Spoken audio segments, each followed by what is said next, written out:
Good morning, everyone. Welcome to the May 21st Finance and Audit Committee meeting. I'd like to first recognize that we are gathered on the traditional territory of the Snuneymuxw First Nation.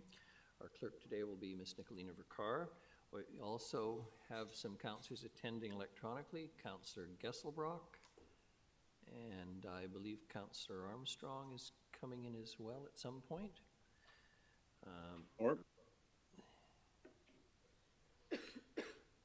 And Councillor Thorpe. Yes. Yes, thank you. Just can't see you, but we can hear you. That's the important thing.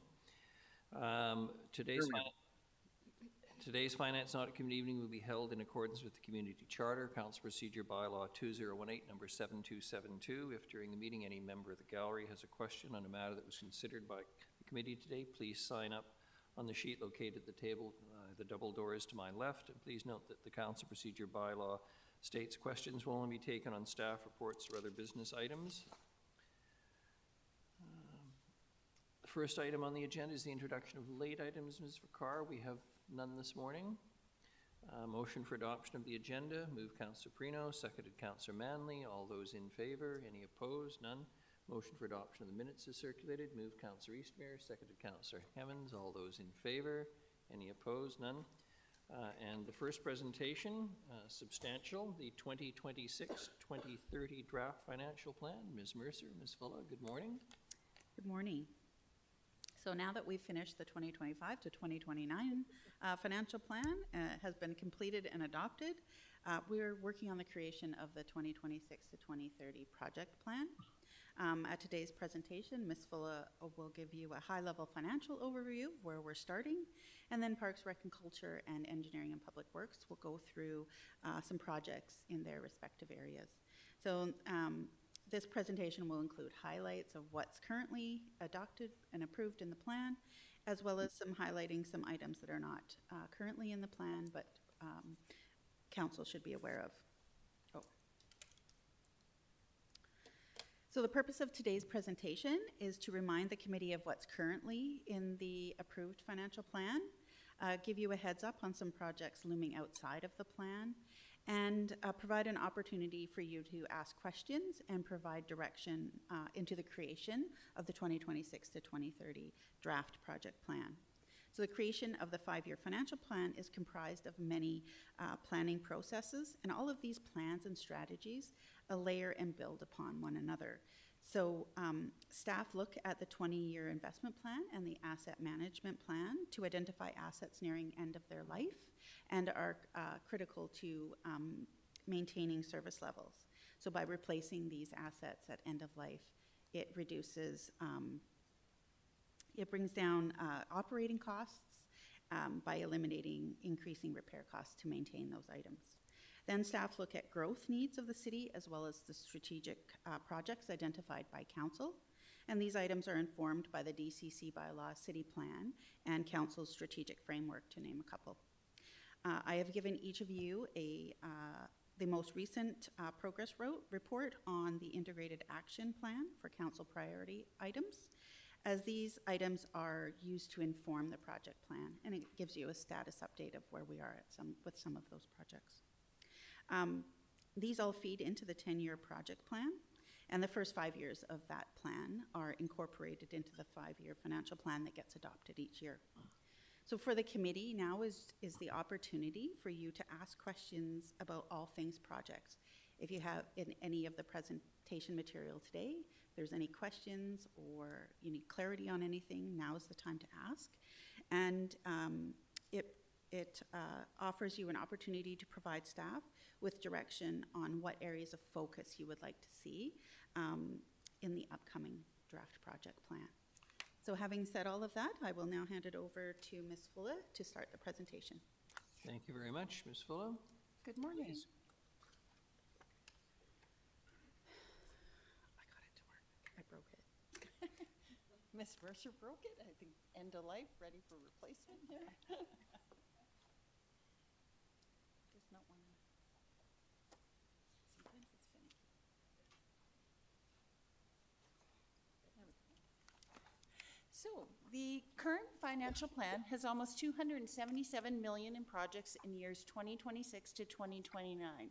This includes $59.7 million, or about 22% in water infrastructure, and $54 million, or about 20% in transportation infrastructure.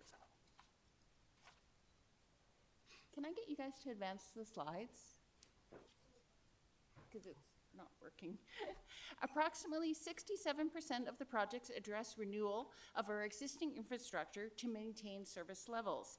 This includes a wide range of projects, everything from water, sewer, and storm mains to the renewal of fire apparatus, trails, and playgrounds.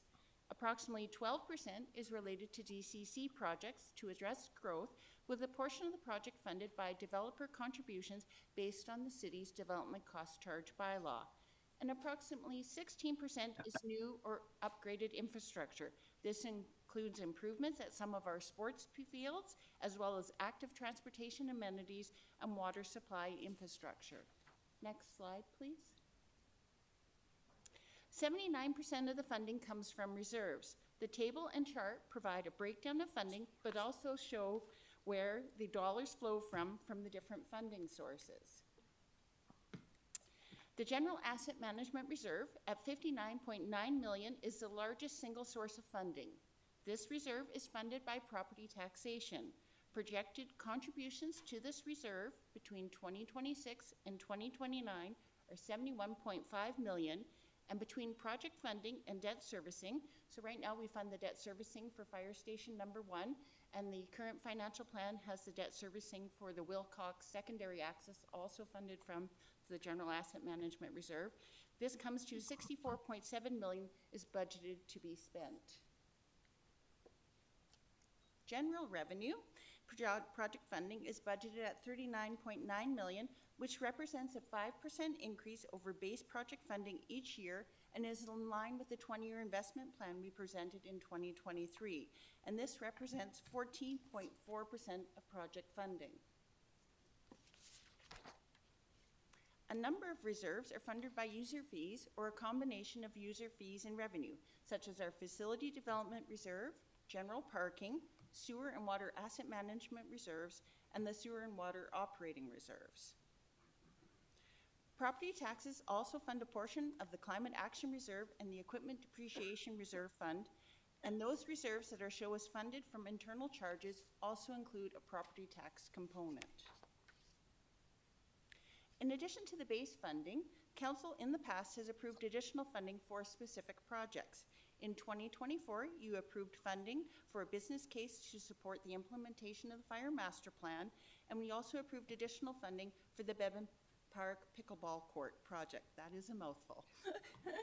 In 2025, you did a one-time reduction to our base funding of just over $795,000, and this was a result of moving phase 2 of the Commercial Street implementation outside of the 5-year financial plan. 2026 base funding is based on a 5% increase to 2025 base funding before that one-time reduction. Last July, Council approved signing the 2024 to 2034 Community Works Fund Agreement. In the past several years, we've used this reserve to fund new city infrastructure as well as the renewal of existing infrastructure. 2024 projects funded by Community Works include the implementation of our corporate asset management software, Cartograph, a new boardwalk at Caudle Lake, upgrades at the Marie-Davidson BMX Bike Park, as well as the renewal of the Port Theatre roof, just to name a few examples. For the 2026 to 2030 project plan, staff are anticipating continuing to use the reserve to fund projects that meet the requirements of the program and support a mix of both new infrastructure as well as the renewal of existing infrastructure. And just a reminder, our 20-year investment plan made the assumption that this agreement would be extended, and so we have counted on this funding for renewing assets. So it does need to be a combination of renewal and new infrastructure from this reserve. If we just funded new infrastructure, then we would be increasing our infrastructure funding gap because there was that assumption made we would use it for both. And then before I turn it over to Mr. Rosen to speak to engineering projects, I just wanted to touch briefly on a number of larger capital projects that are not currently in the project plan. These projects are at varying stages of development. The current financial plan does include funding to advance the detailed design and costing of the public work yard upgrades, as well as the police operations building. As timing and funding strategies for these projects are confirmed, they will be added to future financial plans. And staff will be returning to an upcoming Finance and Audit Committee meeting with an update on the status of these projects for you.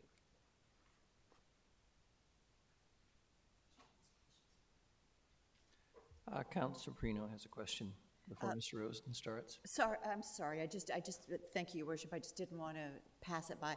So, Ms. Fuller, if you could just tell me once again, on the major capital projects that I'm reading, those, we have the design, the funding for the design, we just don't have the funding secured yet for the actual construction, is that correct?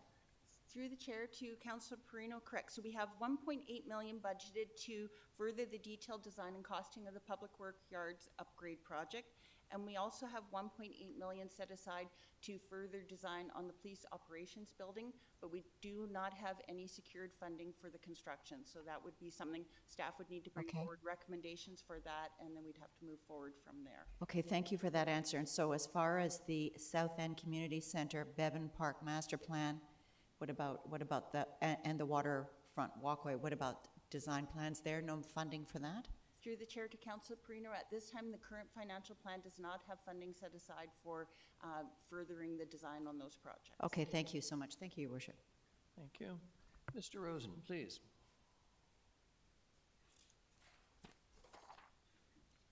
Good morning, Your Worship, Council.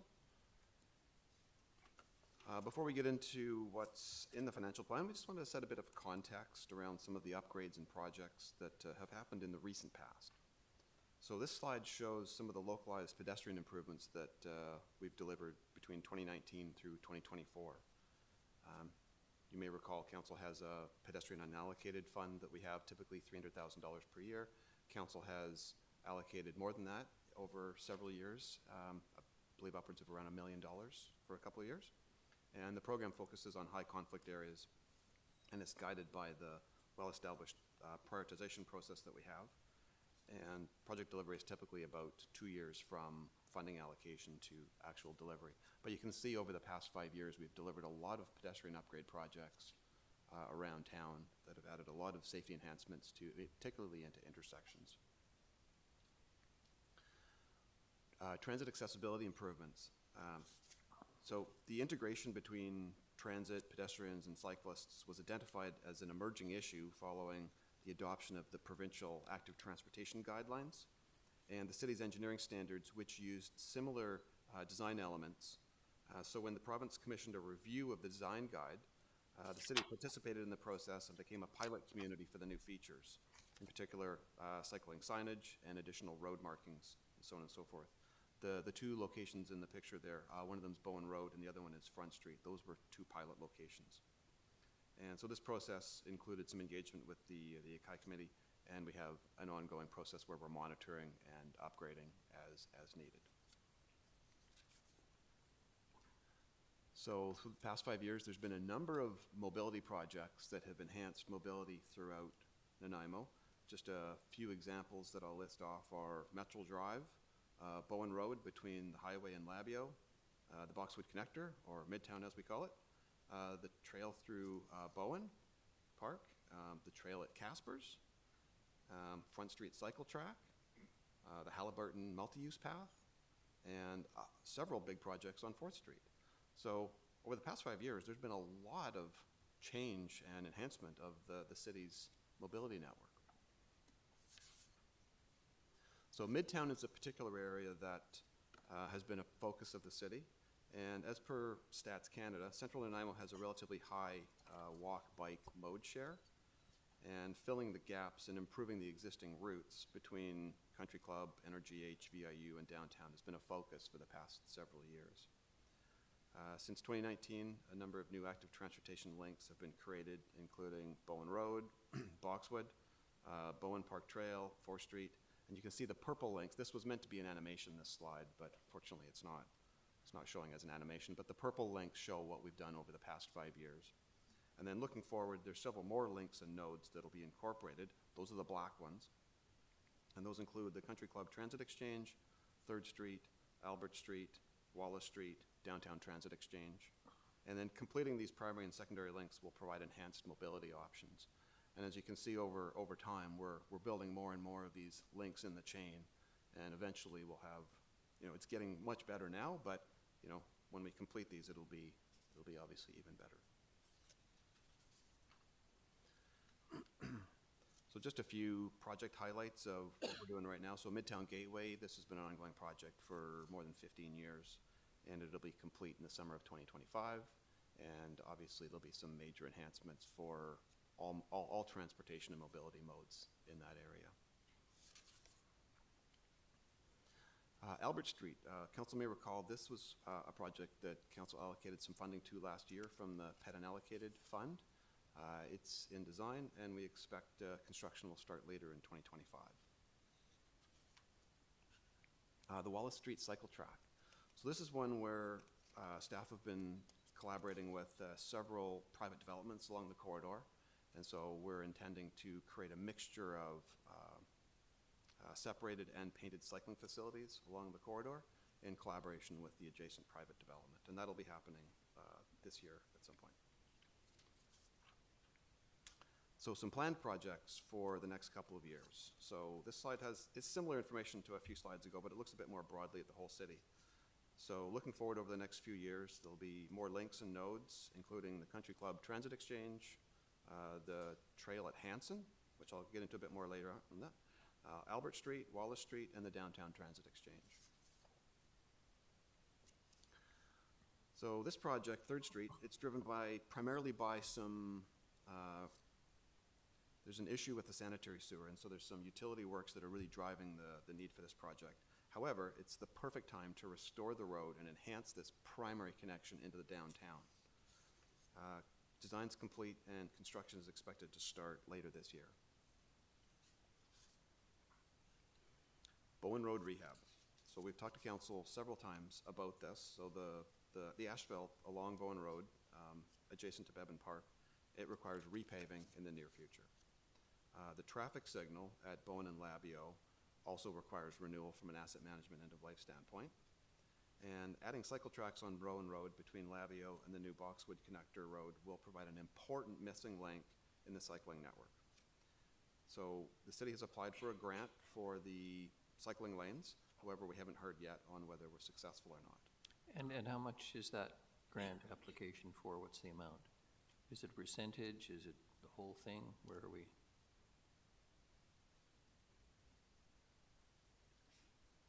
$1.9 million subject to a successful grant application. Just curious to know how much.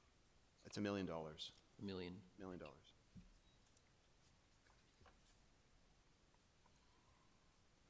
So another planned project for 2026 is upgrading the intersection at East Wellington and Madsen.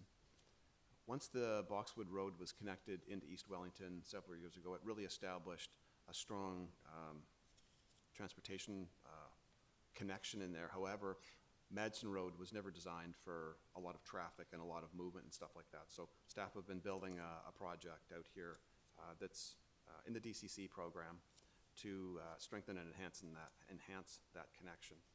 At the same time, there's an opportunity to include connections from the new water supply trail, or whatever we're going to call it, along Griffiths, and then have that connect down into the Caspers Trail that'll eventually connect into Buttertubs and so on and so forth. So it's part of the off-Bowen Bikeway. So it's two important links in that off-Bowen Bikeway that'll be established as part of this project. In the current plan, we have funding for the traffic signal and the road upgrades, and then these pieces on the periphery of it, the Griffiths Trail and the Caspers Trail connection, those will be up for council's consideration as part of this financial plan process. End of trip facilities. So we've got money in the plan right now for this. Staff are working on a process where we're trying to engage a third party to help partner with us on this. These types of facilities they're pretty expensive to install, but they're very costly to operate and maintain these things. So we're hoping that we can run at a similar model to the bus benches or the transit shelters, where we have a profit sharing arrangement with a third party where they can install them, operate them, maintain them, and the city can play a role in it. but a little bit of a step back from actively doing the work ourselves. So we're intending to go out to a public procurement process for this shortly, and we'll know whether or not this is viable. And we'll report back to council on whether or not this is viable. Thank you. Councillor Perino has a question. I So- may have it, unless she's got the same question. Yeah, well, we got an email about, a bike security because of the transportation. They want to take the bike to work rather than the car. I'm just wondering how much those units, you've got 5 there, or at least it looks like 5 secured bike settings. How much does that cost? How much does one of those cost? Well, I think it depends on what type of facility we're talking about. Like, it can be Okay. anything from a simple bike rack to an enclosed unit that you can lock up, you can't see the bike. There's a whole scale of spectrum of different types of facilities. And I don't think we've settled on what particular facility goes where. Okay, And it might depend on what this potential third party could offer us, whether or not we think it Okay. makes sense in terms of financially and the service that can be provided at a particular location. so no, just a broad estimate of what a fully secured unit looks like, or sorry, what a fully secured bike rack costs? Just out of interest, you've got $75,000 per year, good plan. I'm just wondering, what does one cost? Well, if we're talking about one of these Yes. secured units, I mean, those could be $20,000-$30,000 each. So they could Okay, be quite that's what I expensive. wondered, So yeah. you can't get, for $75,000, you can't get. You can't get a very lot of many? them. No, even per year. Okay, thank you so much, thank you. Councillor Eastman, please.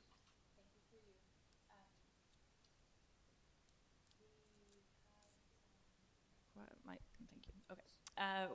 Just on that same line of questioning, if we just did the really simple, basic bike racks, like last year we had some requests come in, for example, for one to be added at Collery Dam Park, and that was responded to really quickly and added, which was amazing to see.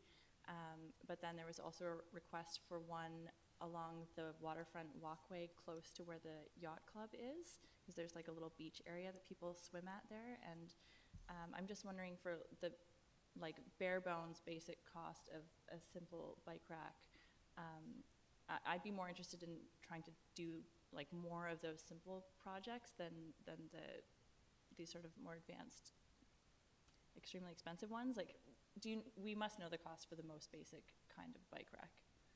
Oh, the most basic ones, if you have a location where you can install them, they'll be a couple of $1,000s. Like, they'll be quite a bit less costly than these more elaborate units that you can cover and lock and so on.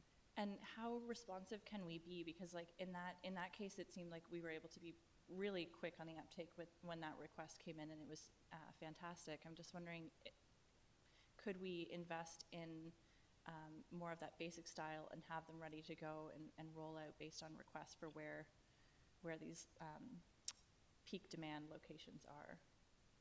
Like, do we have a process, or what is the process for identifying the locations? And if we were to put the 75,000 into just adding more of the basic bike racks, like, do you think that is something that we could do? We certainly could do that. I think we'd be looking for some council direction if that's the desire. I think staff have been focusing more on these higher security type of installations in a bit of a pilot in the downtown, to be honest, just to see if they're adding value, if we can get a third party that will help us bring the service forward. And then if that pans out, we were intending to spread it out in other key areas, particularly in the mobility hubs around the city and destinations and stuff like that. So this is a little bit of a pilot to see if this is going to work. But we certainly could deploy more of the simple bike racks if that's a direction. Okay, thank you very much. And if I may, following on Councillors Eastmere and Perino, so the 75 grand would be for how shall I say, a row of high security ones like that, 5 of them, or are we just talking one bike at 30 grand, I think you mentioned? I'm not sure I have enough detail on the actual costs of these. I'm going to look back to 5 bikes. Yeah, so one unit has room for about 5 bikes. Sorry? One unit has room for about 5 bikes. So 75 grand for 5 bikes, 15 grand a bike? Mr. Rose, come on. I'm gonna ask Mr. Rose to come up and, Explain to the guy who's probably never going to use a bike rack how much it's going to cost.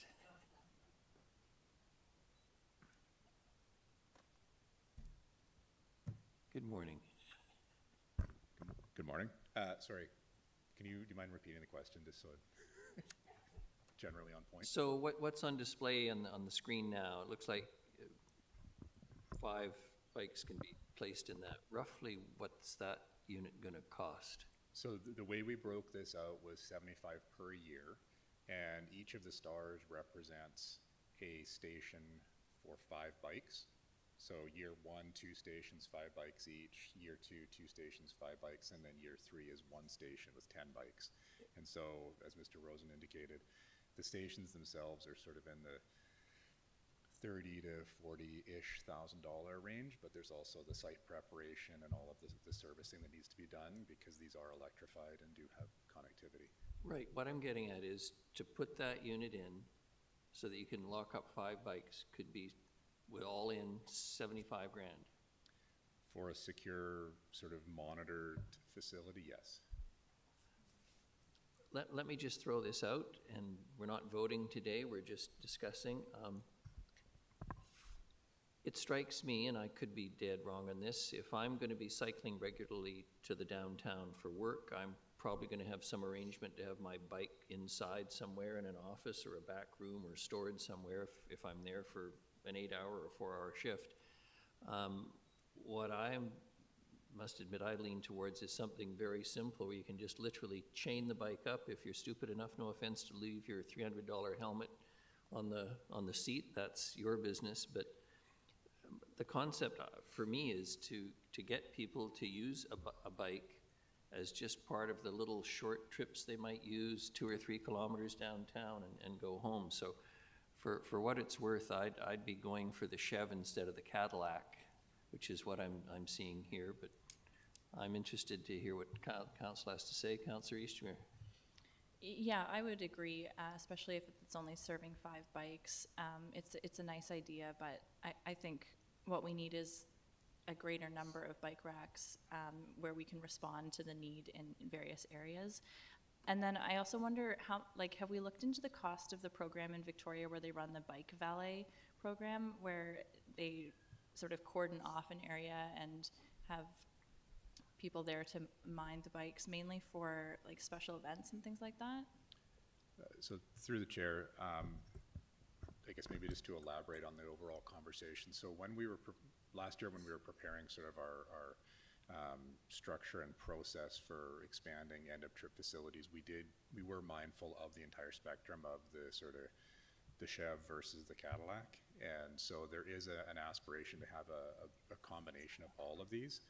One of the things that we heard fairly strongly from the community was concerns around, having a $10,000 e-bike just literally attached to a horseshoe, which I happen to know as walking in is just about ripped out of the ground.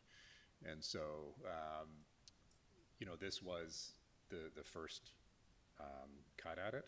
And as Mr. Rosen indicated, we are looking to go out to market to see if there is a vendor who would be interested in working with us to provide that sort of spectrum of services, from the fairly simplistic all the way up to either a very technologically advanced kind of bike shack or even the valet side. We have run the bike valets for various special events. They tend to run in the neighborhood of, a couple of $1,000s a day. And so, thinking that through for an entire summer type of thing, it does add up very quickly. So this is where we need to find that collaboration to see if there's a vendor who might be interested in more running it as a business. Thank you. Councillor Gesselbrock and then Councillor Manley. Thanks, Mayor. Through you, just a few comments. I think $75,000 a year, this is a pilot scale project, and, because there isn't really any secure facilities and we have never really invested to this degree in bike infrastructure, it may seem expensive at a very thin surface level, but when you take into account, the amount of money that we put into, for example, a parkade, or the amount of money that probably takes to store per car, it probably is quite cost effective. And there are people out there that really do want to commute to work. The amount of space that a bike takes up, the impact that it have on the roads is a fraction compared to a car.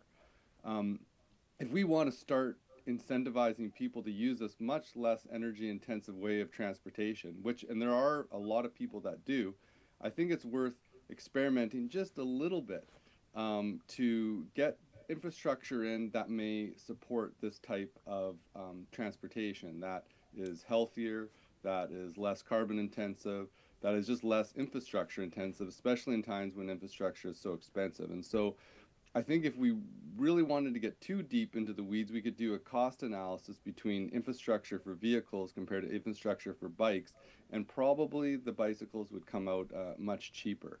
But because it's new, it's going to take a little bit of work, and I think, this is very modest. 5 secure facilities to see how they work, and the key nodes of our active transportation network is not going to be, what I'd say, exclusive of getting on also putting in even cheaper infrastructure, just like the simple bike racks, which I think we also need to do, and also think about putting some cover over top of them. So I fully support going down this track, as really it's a small pilot. And I think that if we are concerned about the cost, let's do a full cost analysis of car infrastructure versus bike infrastructure and actually see, where the pennies do lie on it. Thank you. Thank you, Councillor Manley. Just to add to the smallest amount of money leads to the largest amount of debate. I just have a couple of questions about these. So they're facilities to plug in a bicycle that are also secure. They're covered from the rain, etc. And it's $75,000 for 10 units per year that are being built. Yeah, so the facility that you can sort of see in the top right corner of the slide there is one of the sort of 5-unit banks. And I think that because we don't have sort of an official submission or proposal, we're using budgetary pricing, but the 75 was envisioned to give 2 of those banks plus the site prep and everything. And if possible, providing some weather protection as well, but alternatively looking for siting where we could kind of use pre-existing. Okay, and then with the vendor, are you talking about actually like paid parking for these so that the vendor, people would be paying to use them, or? We would indicate that the door would be open for that, or the opportunity to, include some sort of advertising, sort of the way like the bus shelters are operated right now. It's a little bit of a investigation to see if there are vendors out there who would be interested. So. And then at the aquatic center, we have these pods that people can park their bikes in. I guess they can't plug them in, but I'm not sure. What's the cost for doing something like that? So those ones, there are a handful of those around the city, most of them on private land, but the capital cost to purchase them is not, it's sort of middle of the road. It's probably, 10 to 15,000, maybe 7,000, something like that. But where those run into difficulties is that those ones specifically have a single key for a single stall, so somebody has to administer that. Right. And the keys can go missing, they can get damaged, and then it takes it offline for a period of time, and there's accountabilities as to who has a key, who has a copy of the key, and so there's some operating difficulties with those that we're kind of trying to navigate around. Right. I've been dealing with that for a while, but they've been there for a couple of decades, I think, eh? I believe so, yeah. Yeah, okay, thanks. Thank you, Councillor Hemmons. Thank you, Your Worship. Through you to staff, what would our next steps on this be? So you're presenting that in the 24 to 2026, we would allot 75,000. We potentially would get 10 in year 1, but it's dependent on a vendor. We don't know exactly what it would look like, where it would go exactly, although we have spaces identified here. So at what point do you want a decision on this, and what will that decision be? So The fund, excuse me, this funding is in the plan, and this actually is through provincial contributions. And so I think how I would see this moving forward is going to the market to see what options come to us. And if we are successful in finding an operator who is interested in essentially taking on this task and providing sort of a catalog of different options, then we'd have to sort of see where that balances out on site prep. And so what I would envision is that the city maintains control of the ground improvements for the facilities, but then the operator comes in and puts their devices on top for a predetermined period of time, whether it's 5 years or 10 years, and whether it's a cost share or just a license of occupancy for the vendor. That would be sort of part of the discussion. Thank you. And at any point in that, would council weigh in again? I Or would when think the vendor comes back, that's a staff decision? We could, for sure. I think that at some point we would want to do kind of a retrospect on how it's rolling forward. But I think the first sort of point of discussion is just determine whether or not there's somebody out there who's interested in taking this on. Okay, thank you. Councillor Gesselbrock? Thanks, Mayor. Through you. One question I did have is, you know, when I look at the secure facilities, that there's a lot of usage. You know, the one that's inside the city, the SARC building, you know, it's integrated into like the parkade, and there's a you know, card access that opens up a gate of a cage facility, and then people put their bikes inside.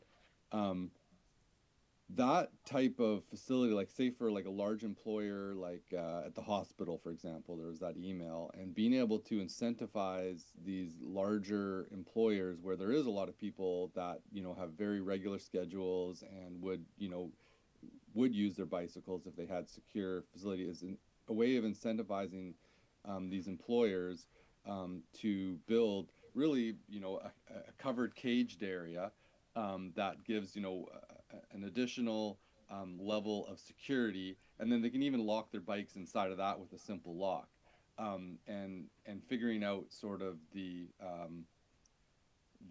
access way into that initial level of cage security. So, you know, if you're an employer, you know, like the city, everybody's got the little keys that can access, but potentially, you know, if it's run by a third party, maybe there's an online way that you register, and then you have access to the code that can open that door. And even that would, one, give a covered space that would have an additional level of security that, you know, unless you're part of that group, you're not going to be able to access into there, and then you can put your own lock on it. I'm just curious if anything like that has been explored, because I think that you probably could store a lot more bikes for a lot cheaper, potentially, with that way, and get quite good bang for your buck.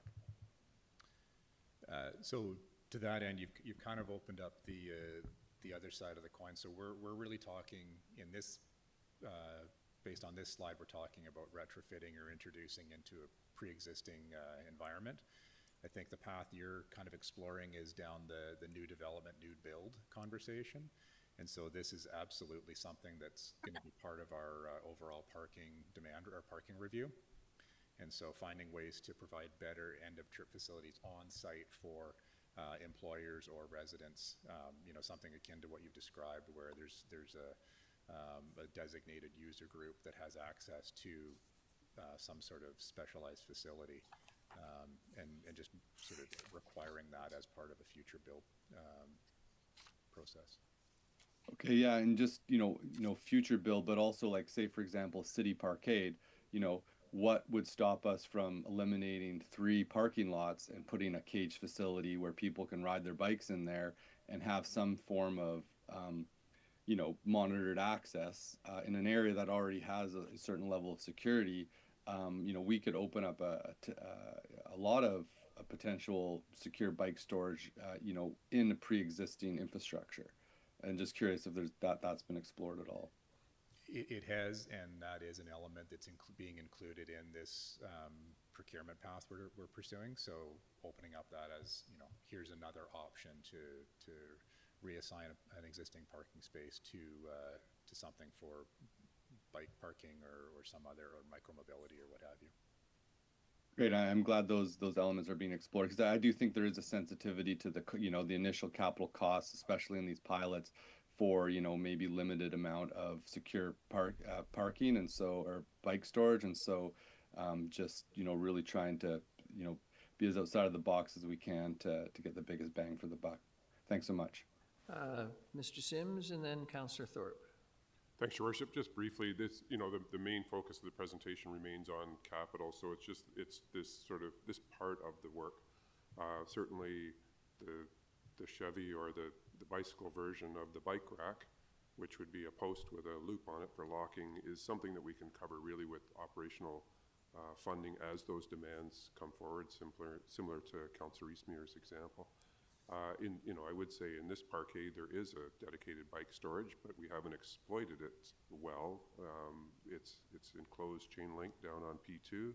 It's in the back corner. It's probably not viewed as secure, but it's there and it's dedicated. It's taking up parking spaces. But really the focus here is on these particular units in the downtown that Council approved as part of last year's budget discussion. And this is something that, I would say staff in all departments have been sort of chomping at the bit, because recognizing the importance of having secure bike storage, we're building out the network, but you need a destination. And as Mr. Rose indicated, a $10,000 e-bike, I don't want to bring it downtown unless I know I've got a secure spot. Councillor Thorpe, please. Oh, thanks, Your Worship. I'm enjoying this conversation. I guess I'm supportive of staff pursuing a possible pilot project if there's some partner that's willing to pay $75,000.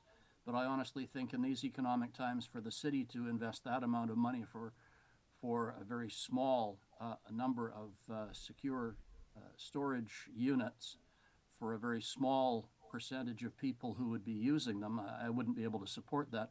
But my thought was this, and I'll ask it through you, Your Worship, to staff. If we were considering expanding the Chevy version, as has been suggested as maybe more viable, would there be an opportunity for partnering with the Evolve bike stands that are already at places throughout the city? And I bring that up because yesterday I actually saw somebody riding one of those Evolve bikes. So I was quite impressed. And seeing as that infrastructure is already somewhat in place, maybe we could build on that. Through Your Worship, I think that we can have the conversation with Evolve. I don't think it's explicitly part of their business model, so I'm not sure how interested they'd be, but we can definitely ensure that they're aware of the opportunity when it comes up. Well, thanks. It was just a thought, and I don't know what their business model is, but they're using our land, so I think they should be open to a conversation if we wanted to go down that route. Thank you. Thanks very much, Councillor Thorpe. Mr. Rosen. Thank you, Mr. Rose. We have a long ways to go this morning, whether it's by bike or car. Thank you, Your Worship. I'll move on to the next slide. Okay, so Norwell Drive infrastructure is at near its end of life. So the water main, some of the utilities, and the asphalt and the signal. The Country Club Transit Exchange will become the busiest exchange point in the transit network as per the transit redevelopment strategy. So improved first mile, last mile walking, biking infrastructure will support alternative mobility options in the area. Also, the transit-oriented area designation supports city plan land use and vision for a densified mixed-use area. A council update is planned for July with a second round of public consultation to follow after the summer. Okay, Hammond Bay Road. The city and the RDN are actively working together on the overall project. An RDN board update is expected in the near future, and joint public engagement is planned to take place later this year. The city has budgeted for minor transportation improvements to leverage the restoration of the road. So about $1 million has been budgeted, or $1 million has been budgeted by the city for targeted localized improvements as part of restoration.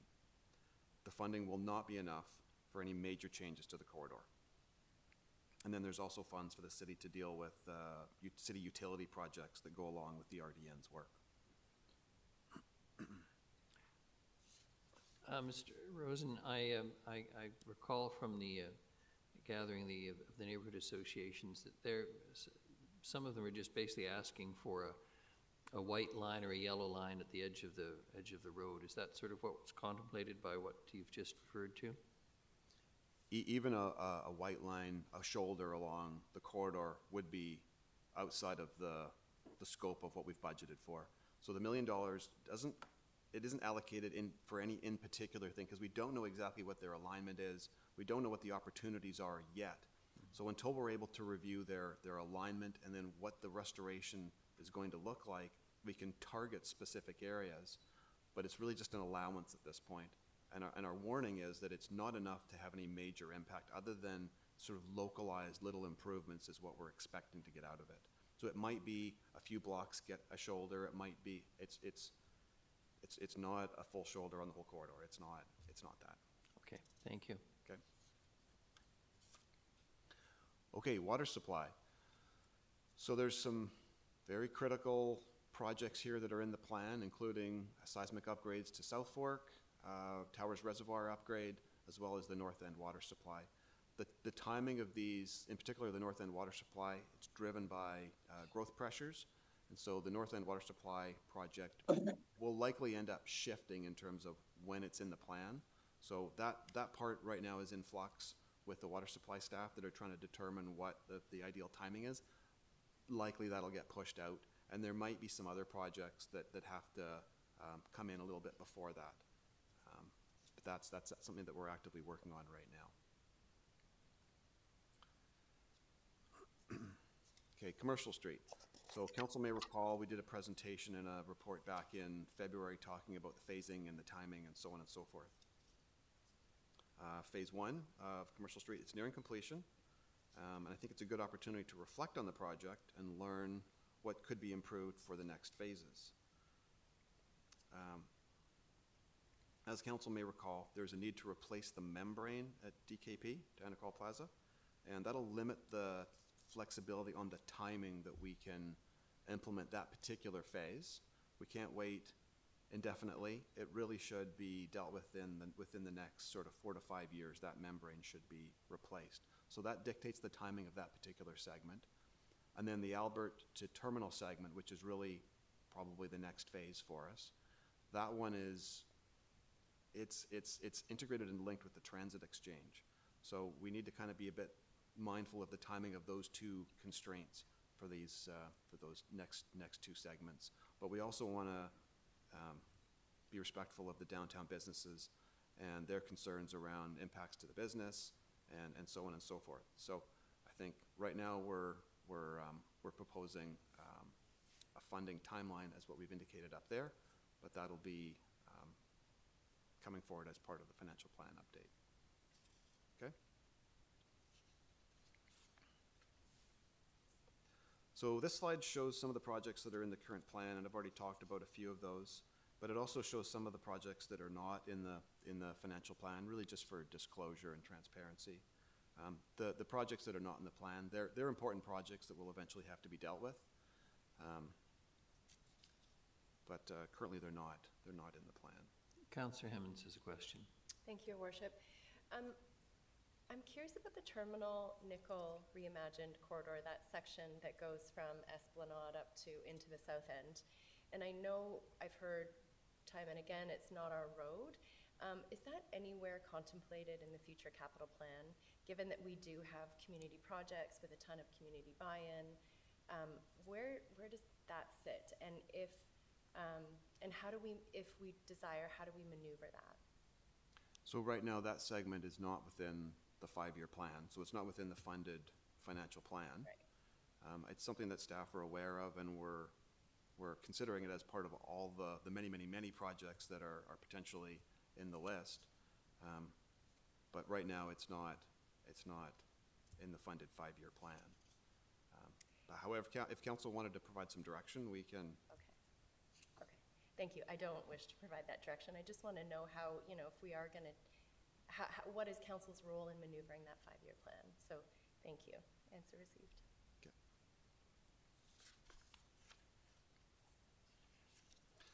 So in the past, staff have provided council with a series of slides on asset management type projects, like asphalt renewal, utility replacement, so on and so forth. So we're gonna do something a little bit different. The next couple of slides, we're not showing you individual projects.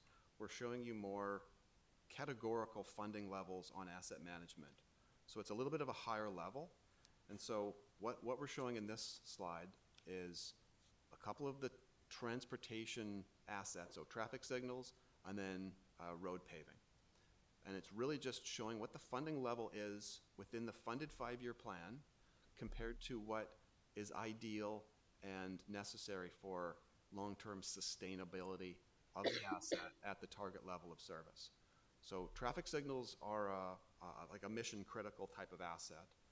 And it's not like asphalt where we can let it slide and slide and slide and it gets worse. Like traffic signals, they're kind of life safety. You have to make sure that you're maintaining them. So, but just to give council a bit of a sense for how much we're funding compared to what we should be at, the funding planned for traffic signals within the funded 5-year part of the plan is about a little over $2 million.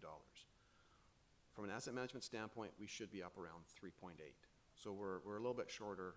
We're a little bit less than where we need to be long term. And then for road paving, council may recall there was a targeted session around asphalt level of service. I believe it was last year. I'm not sure exactly what month it was. And then that was put forward for council's consideration as part of the financial plan. That target was around 4.8 million a year that council settled on. What's in the plan right now is at about 2.5. So we're falling short of where council would ideally like to be for asphalt level of service. Councillor Eastmere has a question. Thank you. Sorry, my question was actually to the previous slide about some upcoming projects, and I just wondered if there's anything on the books about connecting Longwood Station down to Metro Drive and improving the Turner Road intersection. We've had a couple of emails about that intersection and a desire for people to be able to travel safely between Longwood Station down to Metro. Does that appear anywhere in any of our priority lists? Through your worship, Councillor Eastmere. So my understanding is that that particular intersection is actively under discussion with staff. I believe it's not currently in the financial plan, but I think it is potentially going to be in the financial plan. The intersection will be in the financial plan, but not the link down to Metro. Okay. Okay? It's not that far, just down the hill. Just keep it going. Okay, appreciate that. Thank you. Okay. So we talked about this slide, and then the next slide is similar, just a similar kind of message, just around utilities. So this is just, we have quite a few water mains, sanitary sewers, storm sewers, and our annual replacement of them is quite a bit less than what we need to be able to be sustainable. So the financial implications of that are on the next slide. So our water, in water, we're funding at about 75% of where we should be. Sanitary sewer is about 40%, and then storm sewer is unfortunately about 30% of where we need to be long-term sustainability-wise. So what this means is there's a significant shortfall in the funding that we need for these asset management type projects. So these projects are put in the plan, but they're typically put in the plan beyond the funded 5 years of the plan. So we have this backlog of projects that lives out in years 6 to 10. And so staff will triage the ones that are the most critical and important and urgent. We'll bring them forward, and we'll always report out to council if there's like a mission critical urgent issue. So we'll triage and we'll bring those forward to council. But council needs to be aware that this backlog of projects is growing out in years 6 to 10. And what that means is these projects are necessary, and they're typically pieces of infrastructure that are near or at end of life. And what can happen is we can get sudden failures of them. So what it can mean is we can get surprises. So there could be a failed culvert, and in a moment you'll hear a bit more about this with facilities, but things like sewers and water mains could break and stuff like that. It's just that growing backlog of projects has some risk associated with it that the council needs to be aware of. And so it's an important issue, and I think it would be good for the city to correct course on this, but obviously there's some funding challenges to do that. So that's, I think that's the end of my part of the presentation. Councillor Hemmons has a question. Thank you, Your Worship. Through you to staff, I'm really curious about this 30% and kind of mission critical. And I attended LGLA a couple months ago, and asset management is a common language because I think every municipality is underfunded in this way. So when you say we need to correct course, I think my first question is, we have a 1% property tax increase every year for asset management. Is that continuing indefinitely? And that's the first question. I feel like it had an end date and we had to keep saying yes to it every year. And then my second piece, I think, might probably be a question for you, is what does course correction look like? Like, is that a doubling of our asset management allocation? Like, yeah, 30% is a bit scary. Through Your Worship, Councillor Hemmons. So I think the timing of this adjustment will be when staff brings forward the next asset management update. So that'll probably be a couple years out, though. So from my standpoint, I'd like to see us correct course a little sooner. And I think the solution probably is an increase from 1% a little bit to something more than that. Okay. But what that number is and setting that decision up for council in a way that makes sense will take staff quite a bit of time. We'll have to rebuild the asset management models and so on. And that's probably a couple years out. But council could direct us to respond to that sooner if there was a desire. And is it fair to say that as we struggle with having it funded to the 30% mark, that we're just putting out fires as those crises emerge and we're constantly triaging, so we're not actually being strategic yet? Absolutely. Okay, thank you. Councillor Perino. Thank you.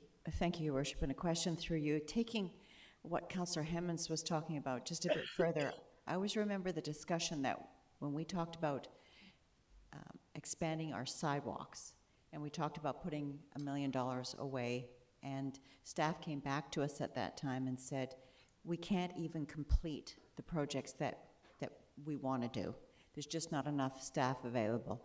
And as I'm looking at these numbers of 30 and 40%, which are concerning, if we were to put more money away for asset management, could staff in fact handle the extra burden of keeping those up further from, say, 30% to 75%? Certainly there's bottlenecks in terms of the amount of capital improvement we can deliver. Financial limitations is just one of the bottlenecks. Yes. You're right, there's also staff resources that limit how much we can deliver. And the way we typically deal with it is staff have a certain amount of expertise to do our own design engineering, our own drafting, inspection, and so on and so forth. But we also hire a lot of contractors and consultants. So, and then in that case, staff take more of a project management approach to look after things. And the way we deal with it is we balance that. And so we balance our workload by either doing more in-house or more contracting and so on and so forth. So if council wanted to increase the amount of funding available to do these projects, we would scale up the amount of contracting out that we do for design and engineering and construction and so forth. And even then, there's a limitation in the local construction market that limits how much building. If we put too much on the market at once, unfortunately, we will get pricing that is not favorable. That's right. So this is one of those things where it's very difficult to do a lot of change in a short period of time. It's better to just slowly increase the funding. That builds the capacity within the industry, within staff's work plan, and at some point staff may need some additional help to be able to deliver these projects effectively. Okay. It's just a comment that when you see the 30 and 40% for sanitary sewer and storm sewer, you kind of, it shakes you up.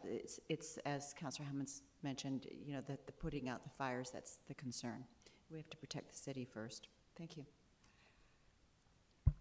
Worship, just briefly, one of the things you may recall when we did the last asset management plan, there was this 1%, increase in taxes to contribute to the asset management reserve was part of the funding strategy, as was the increase to general revenue funded projects from 8% adding 5% per year, or $8 million adding 5% per year, and then the DCC funding. So that was the strategy when it was last presented in 23, 2 years ago.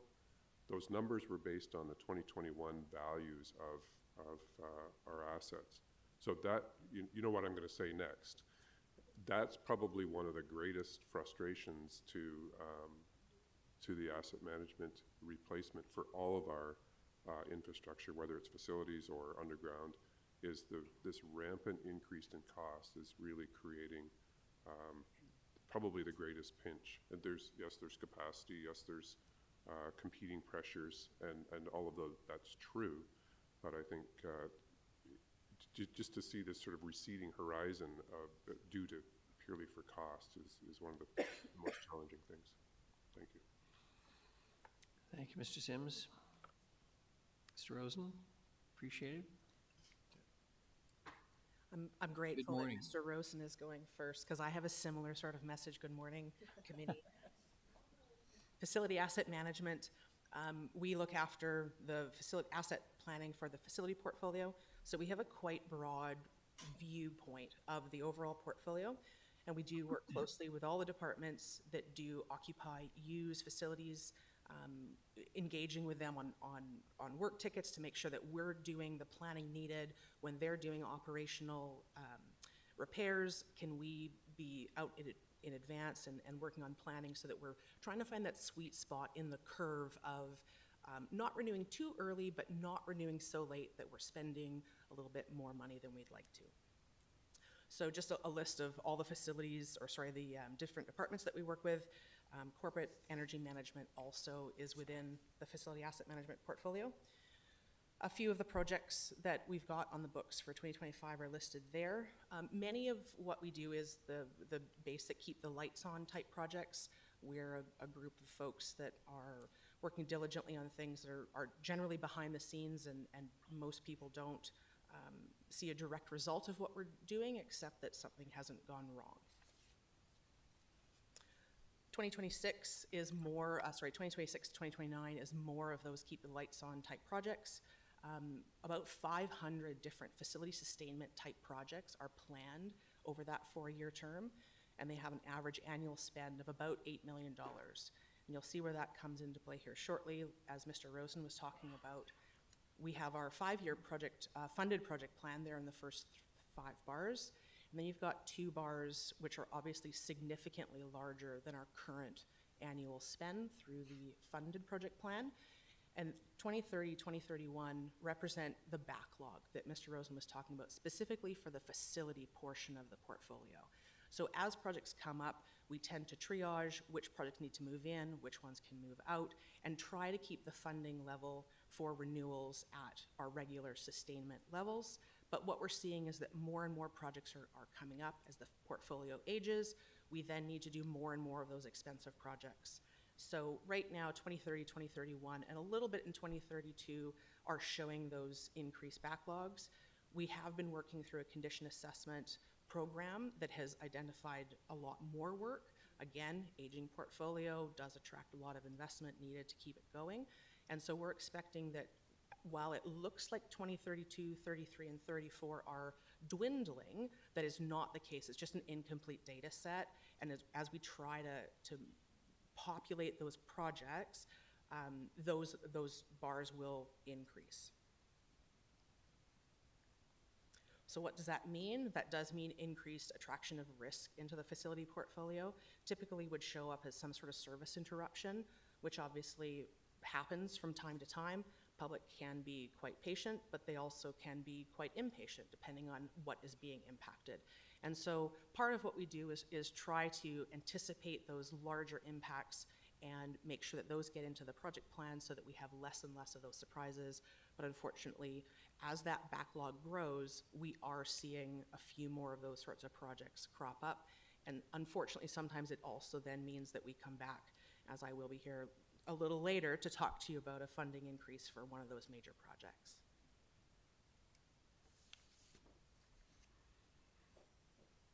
Now I'll turn it over to Mr. Bryson and Ms. Davis for the Parks, Rec, and Culture.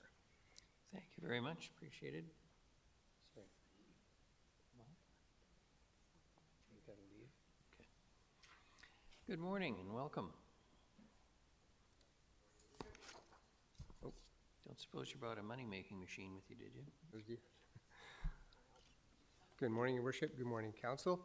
So to build on what Ms. McCaskill has mentioned with facility asset management, we work very closely hand in hand on a lot of our projects because a lot of our facilities, she helps us maintain and keep in peak, keep operating conditions so that we can continue to provide services to the members of the public and keep them safe for our own staff. So I'm going to talk about a few of the projects that we've got on the go now, some that are in the plan for coming up, and then some emerging issues that we wanted to highlight as well. So the first one here is we've been working on the lobby in NAC for some time, and we broke it into two phases. The first phase was the glass wall and automatic door access to the change rooms, and it took a little while for folks to get used to it, but I was up there the other day watching, and people seem to have embraced the fact that just getting a little more patient waiting, because it takes about 3 seconds for the gates to actually open up before people can get through. Took a little while for people to get used to it, but in talking to the staff, it's made a huge difference on the control of people getting into the change rooms and then exiting as well. So it's done a great service for the folks up there. It was a little bit chaotic for some time. The second part of that project is more the behind the scenes upgrading the staff area, the office area, the cash room, the security of that area, modernizing it, making it look nicer, that type of thing. So that is in place right now for 2025. We will probably take a little longer than that just because we're doing some other modifications to NAC that might tie into that. We have an old concession booth that was up there for some time. We're turning that into office space, which is much needed up there. So we'll try and marry the two projects together if we can. So that's what's on the books for that one right now. Another one that we've been working on for the last while, I think you've heard me talk about it before, is the performance room at the Bevan Social Center, room 6 as we call it. This is in conjunction with the Seven Potato Society. They were able to secure a $250,000 grant and allow us to work on their behalf to create this room. So it's been a very interesting project. We're taking a portion of the room that is tied very closely with the rest of the facility, and we're turning it into a taiko drum practice performance area. So if any of you have heard a taiko drum at full tilt, when we first started the project, it was quite dramatic. We had them bring in 2 drums and bring them in the room, and I was standing close by when they started playing them. I could feel myself, it was like being at a rock concert in front of the speaker. Your bones are vibrating, and they have 12 of them. And in addition, they also have one that was donated to them that is about 3 times the size of the other drums, so much so that we actually had to put a new door into that room to fit that drum into it. So when all 13 drums are going, it's going to be quite the show. But we have spent a lot of time and money on soundproofing this room. We've got double insulation on any walls that are adjacent to the rest of the facility. We've insulated the roof with spray foam as well as insulated ceiling tiles. So when it's all finished, it should be, I'm hoping, soundproof to the point where it won't be a bother to other people in the facility. That said, also, I'm going up there this afternoon to meet with the stakeholders, meet with folks from Seven Potato Society as well as our contractor. We are probably going to be completed at the end of this week, and it should be under budget, and so everything is good. It's been a good project to be part of. We enjoyed it very much. Some planned projects that we have coming up. Big one is the Bevan roof complex, our complex roof, sorry. That's a big one. It's $10.8 million, and it replaces a large portion of that roof that is just, it's showing its age. Replace the slope roof and replace one of the supporting cables that is showing a lot of corrosion. The cable box that supports it is also been leaking for some time, so it needs to be replaced. Then phase 2, of course, will replace a flat roof over the Bevan pool and entrance area. Again, you have an anatorium with humidity, and that it has usually a roof problem more so than other facilities. And then replacing the Bevan Social Center roof. So there's the 3 complexes will be covered by this over the next few years. Some other examples of projects we have coming up: the NAC dehumidification. Bryce and Councillor East. Oh, I'm sorry. Yeah. Sorry, thank you. With the Bevan projects, is there anything related to the Centennial building? Because I feel like that building really needs some love as well, especially like even the inside of it. We have had, through through the chair to Councillor Eastmer, we have had extensive looks at that facility and what it would take to modify it. It's probably the biggest problem with that facility is the inside insulation is falling off the roof, and it's quite unsightly. It's been stained from years of goings-on in that part of the facility, so that would be the first one. We did have a consultant come by and take a look at it, and I'm not sure if we've actually earmarked it as far as a future project. Maybe Ms. McCaskill can answer that. Thank you, Mr. Bryson. One of the things that we're looking at, that roof also needs to be replaced, and so instead of having the insulation inside, we're looking at ways that we can put it on the outside, in which case we could then paint the inside structure and give it a bit of a facelift. There is plans also for replacement lighting in that space. Is there something that we could do, I guess if we were to redo the roof though, that would probably be pushing the project out further? Because yeah, I am concerned about the insulation because the market uses that building and you know it's heavily used and it is really unsightly, and I do think that needs to be a priority for us in the near future to really address that because it is such a well-used and well-loved building. We looked at a few different things that we could do to the inside in the interim because of the nature of flammability of materials, even adding something to the inside that would be of more economical approach rather than drywalling it, which doesn't make sense for a lot of the uses that are in that space. We looked at a fabric or a shrink wrap or something on the inside just to contain the insulation, something that would be a lower cost interim solution, and we couldn't find anything that was going to be the right fit for the usage. So that's when we turned to looking at the timing of the roof, and then could we look at something a little more comprehensive at that point in time. But we are aware that people are concerned or have raised comments about the insulation and the unsightliness of it, so it's something that we're looking at. So would that, but that's not even on the list here, so that's like a phase 4 kind of thing? This particular slide is specifically targeting the roof.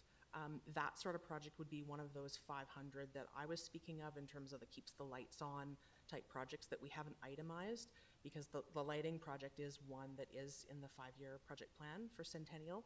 So I just can't recall off the top of my head if the roof is within the 5 years or not, but this slide is specifically targeting the roofing projects. Okay, I'll follow up, thank you. Thank you.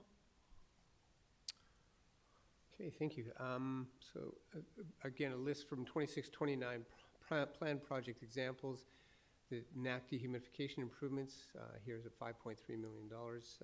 McCaskill and myself have an update to that we'll be talking about a little later on. The NIC, Nanaimo Ice Center, replacement of HVAC control systems, spectator heaters and rooftop units, $869,300.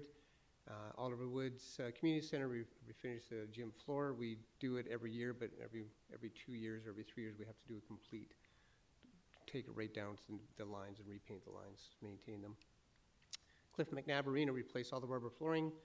People with skates tend to chew that up after a while, so that's $151,000. And then the movable floor at NAC is slated to be replaced in 2027. Some more projects that are on the go. 2027 Port Theatre replacement of stage sound system. We have done some replacements of that last year. Some of their amplifiers were on the verge of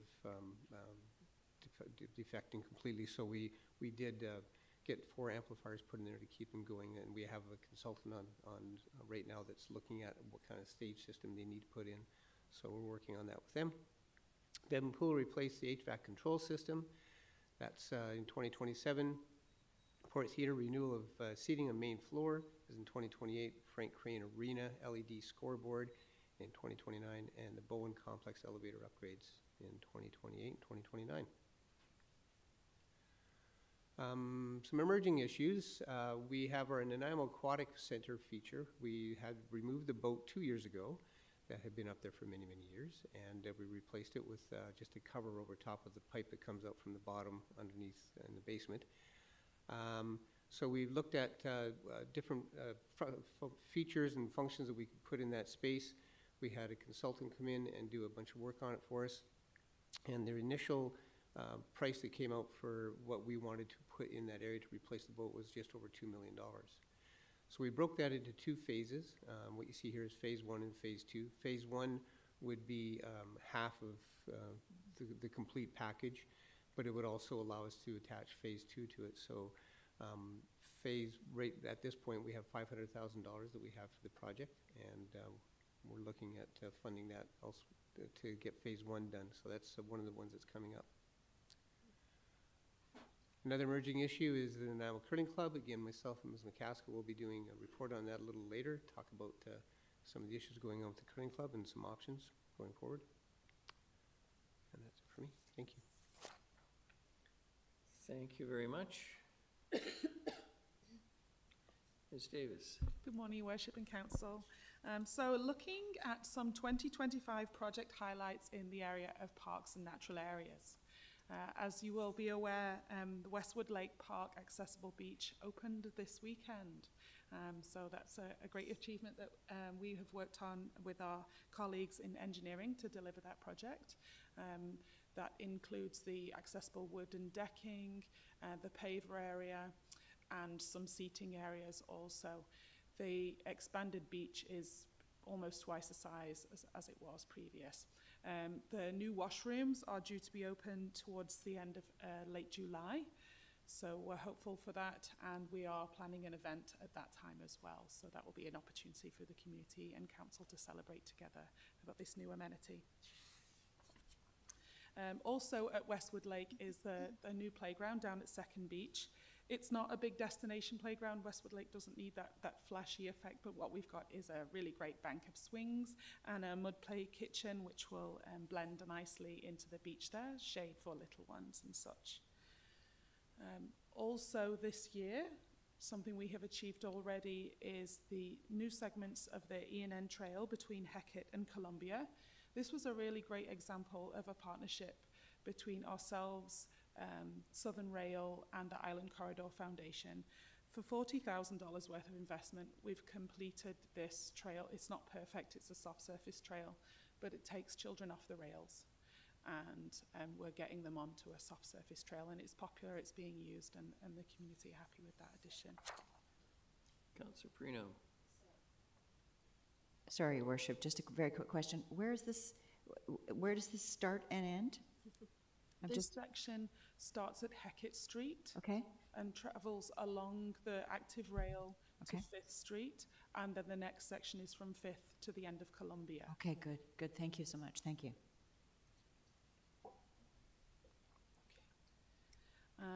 Other project highlights for 2025 are two bleacher projects. Councillor Eastmer has a question.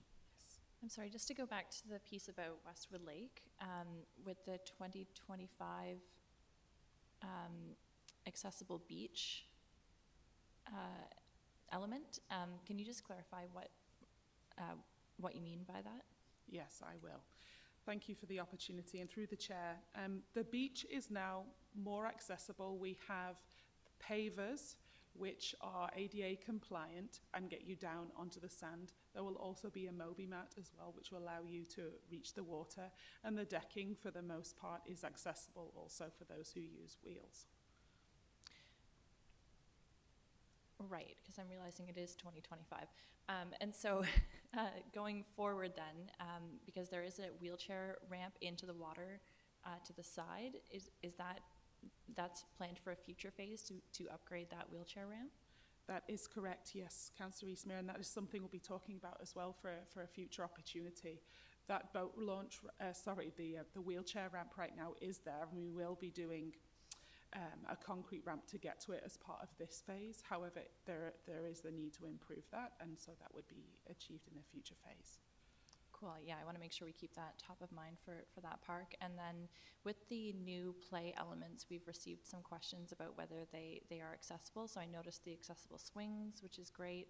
And then there's just some questions about the sandbox, wondering, it's a beach, like, do we need a sandbox? But I think it has to do with it being raised. Can you just maybe elaborate on that from an accessibility standpoint? Thank you for that opportunity, and through the chair. Yes, we have thought about accessibility with this playground.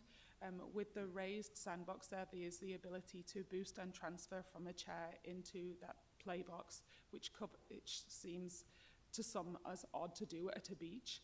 However, when you see it blended into the beach, I think it's going to make so much more sense. So if I could ask for I think by the end of this week we'll be complete on that one, and it'll be interesting to hear what the community have to say about it when it's in.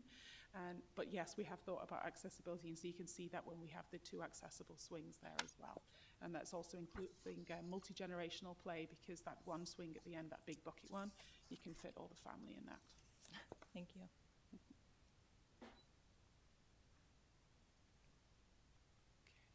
So on to our bleacher projects in parks, also collaborative projects.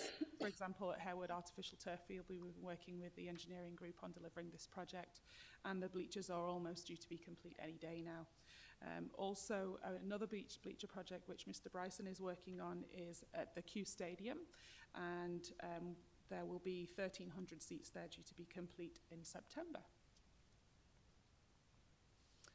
We've got a couple of parking lot projects this year in parks. One of them is at Neck Point Park. We have worked this parking lot design through the Accessibility Committee and taken on feedback in the creation of this design. And then similarly, the Sir Oxman Stadium parking lot is also something we're at design on. We've completed design on, and we're hoping to implement both of these around September Q3 this year.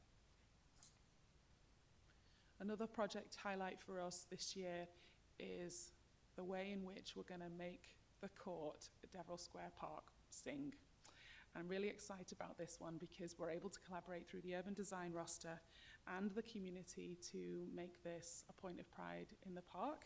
And we will be attending South End Day to hear from the community about what they want to see there and how it can just be an awesome attractant for youth in the neighborhood. Similarly, the water park at Howard Centennial Park is due to be upgraded with some new amenities. We have replaced the cannons. When I say replaced, it was a refurb because cannons are not what they were, and we wanted the biggest, fastest, squirtiest, longest cannons we could get. So we got ours refurbished because they were really good. And then also we're developing what the new pieces are with the community. So we've spent some time discussing with the community and looking at a couple of the options.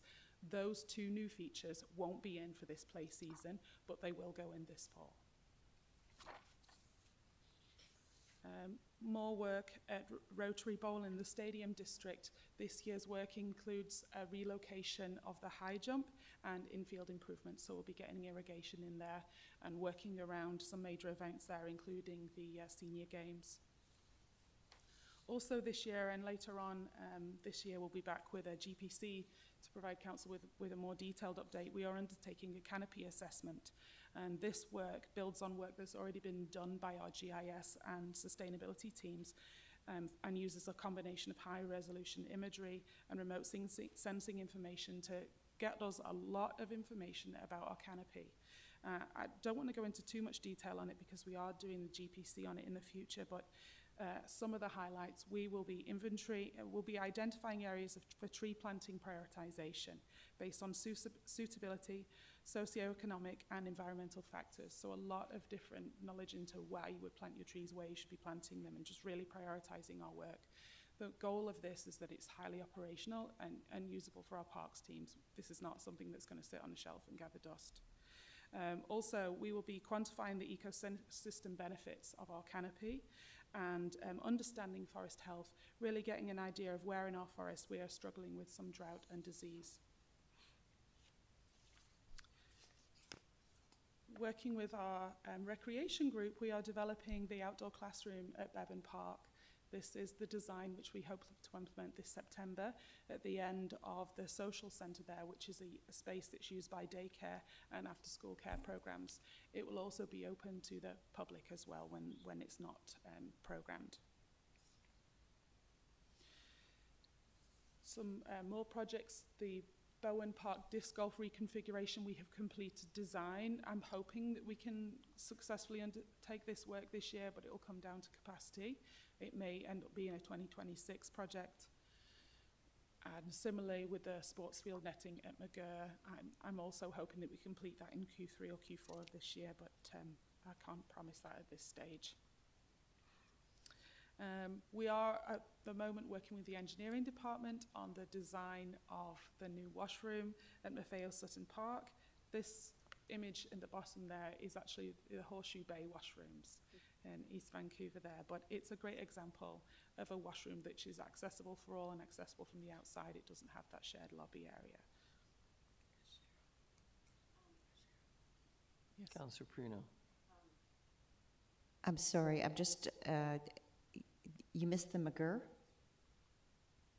The McGurr, did I miss that part? I'm just not sure what you're doing there. Is it just the netting that you're replacing? Is that it? Yes, it's okay. Just outfield netting at McGurr. Okay, good, thank you, thank you. Councillor Armstrong has a question. Thank you. On this project, when this came to the Accessibility Committee, they were looking at rebuilding a whole new building. Is that going to happen, or are we just doing the refurbishing? No, it's through the chair. It's a whole new building, yes. And has there been a decision made as to what's going to happen with the old building? We're just working through the chair again. We're just working through that option right now. And it is, we have looked at options to save the building, what we would do with it, potentially use it as storage. At this stage, it is looking more likely that that building will be removed and replaced. Because one of the big issues that we heard was people would love to see a change room there. So just wondering if that was looked at.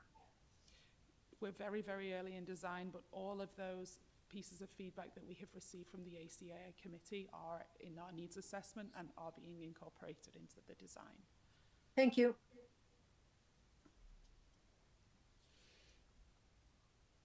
This thing, I think the clip is not working. Okay. And so here are some highlights from the next 5 years that are in the funded plan in the parks and natural areas section. We have the 2 projects funded by the Japanese Canadian Legacy Society and Council, working in partnership with the working in partnership with the Seven Potatoes to deliver the outdoor performance and gathering space at Bevan Park, and also the Heritage Landscape Garden in Maffeo Sutton Park.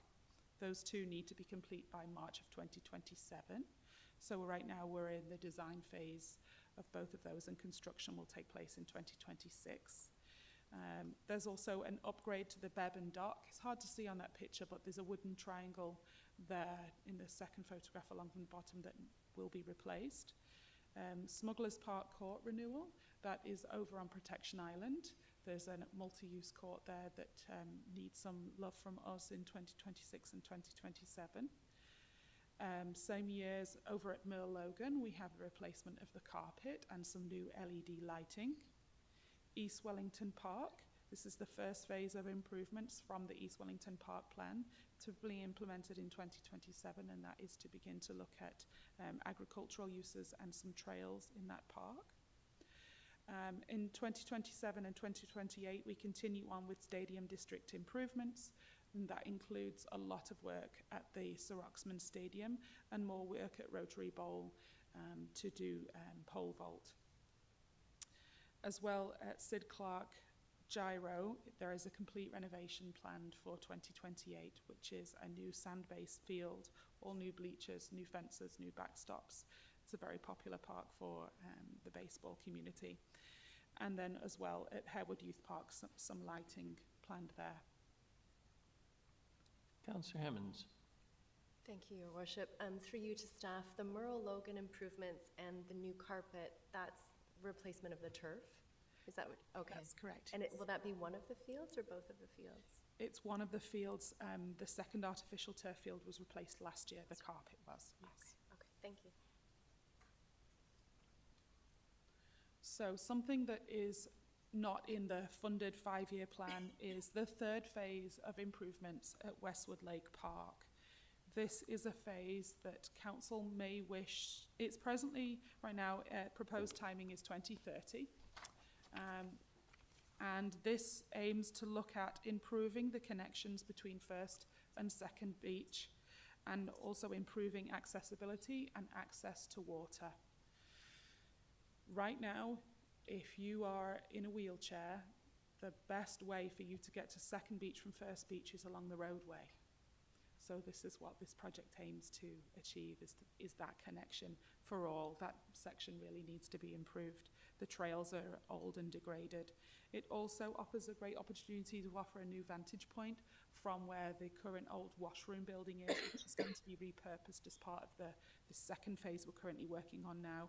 There's a great vantage point of the lake from there and some opportunity for some more decking and seating, potentially a good location to host concerts, and as well, as Councillor Eastmere mentioned, the access to the water. We're only achieving a concrete ramp to the existing concrete roll-in wheelchair access at present, which isn't really accessibility compliant and can be so much more. You could have an accessible kayak launch. It's all about how we get people in the water in different ways. So that's an exciting potential project, which is currently not in the plan. And then another one here, which is just being fleshed out right now by the Parks team and Transportation, is the potential to add lighting along the E&N Trail between Northfield and Rock City Road. And the budget is 1.2 million, and we can plug that into the plan with council willing as soon as 2026, if there was that interest.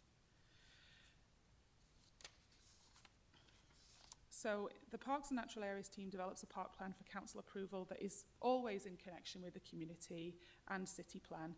The actions relevant for our team are all across the 5 different areas of the city goals. And there are a number of opportunities that come to staff every year through community feedback and sometimes as potential partnership opportunities as well. I just want to touch upon a couple of those things that are not yet presently in the funded part of the plan. And many of these council also hear from as well as receiving feedback from members of the community. For example, with playground redevelopment projects where, for example, the community may feel that the playground in their local park does not meet the needs of their community anymore. Or instances where the community has a particularly strong relationship to their park, for example, Colliery Dam Park, where we have the Colliery Dam Working Group and they have a suite of ideas to improve the park. Also, there is the opportunity to expand our work on the E&N Trail with the Island Corridor Foundation. And perhaps even this year we could get down to Bing Key. There are presently no funds in the plan to do that. Also building upon existing projects. With council's success, we've already made massive improvements at the BMX track. There's also potential to light that track now. Continuing to develop more amenities in the stadium district is also a potential option. There are many members of the community who would like to see us bolster our capacity to host tournaments and large events. Also various opportunities with sporting groups. We hear a lot at late from the racket sports in particular, and some of those come with some potential partnerships. Issues like damage that occurred this year in Lotus Pinetus Park also needs to be tackled. It clearly shows that we can do more to educate and keep motor vehicles out of the park. We started that work over the last 12 months, but we have a lot more to do. And there are also opportunities to build on the success of events like Lotus Pinetus, like Luminous Paths, sorry. And that is it. So staff are looking for direction from the committee on your expectations for the draft project plan that staff will bring back for consideration during budget deliberations this fall. So the deadline is coming up for staff to submit their project plans to finance so we can start looking at funding the plan. So staff would really appreciate some direction from council on what you would like to see when we come back in the fall so that the project plan meets your expectations. Thank you very much. Councillor Eastmere. Thank you. Through you, first I had a question about Park Avenue Farm, because I didn't see anything about it. What's happening with the plans for that area? Thank you very much. And through the chair, there is we have developed the plan and we are looking to place the implementation for that in this capital plan right now, the phased implementation of what it takes to make that place a park and do more with the agriculture as well. So that is something that we're getting in the plan right now. Okay, and then I guess my first comment would be that I would love to see the Westwood improvements bumped up sooner. It said 1.7 million at the bottom of that slide, and I'm pleasantly surprised by that price tag, and I don't really believe it, but. That was a very high-level estimate at this time, yes. Okay.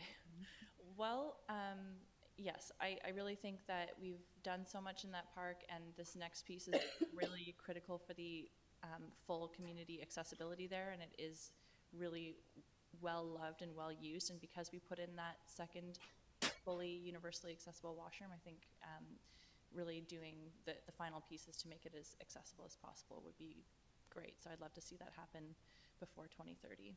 Thank you. Thank you. Councillor Hemmons? Sure, thank you. I agree. I think Westwood Lake is amazing, and we should be capitalizing on the work that's happening there and continuing it. I'm a bit curious, though, in terms of council direction. We have upcoming decisions in the next portion of the agenda that I think are probably going to blow up any discretionary dollars we have in this. So I'm just not sure about, like, what would you like to hear in terms of direction from us? Through the chair to Councillor Hemmons, I'm sure Ms. Mercer will say more, but you do have your $4 million that's in the Special Initiatives Reserve that you could put on a priority project. So you did rescind your motion on the Loudon Park improvements. So that means that $4 million is available for you to allocate to a project. You also have your Strategic Infrastructure Reserve that we don't fund projects from there that haven't been approved by council. So you could look at asking staff to fund a project from SIR so that you can ensure it's included in the 5-year draft plan we bring forward. And I think council staff is also just looking for some direction on how you want us to prioritize projects. Until we start trying to fund the plan, it makes it tough to guarantee a year a project can be in, but giving us direction on which projects you'd like to see become before other projects. Like, would you like to see Westwood Lake become before ENN trail lighting? Direction like that, so staff kind of knows when we're prioritizing what your priorities are, so we can try to include those and when we try to fund the plan. Thank you. I'm still a little cautious about prioritizing ahead of key decisions. I'm also cautious about dipping into the SIR while Loudon is on, like, we don't know what's happening there. There's a whole bunch of pieces that I think are not yet in place in order for us to be able to prioritize efficiently for you guys. That said, the only 2 slides that I see a potential decision point on is planned future projects, and we've got the ENN trail lighting and Westwood Lake, and I would choose Westwood Lake.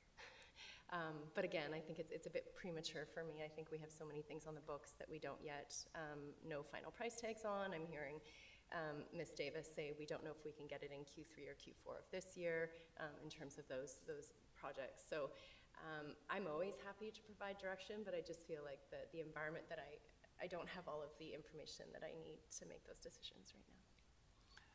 Thank you. I'm noting Councillors Armstrong and Manley have questions, and we're getting on to 20 to 11.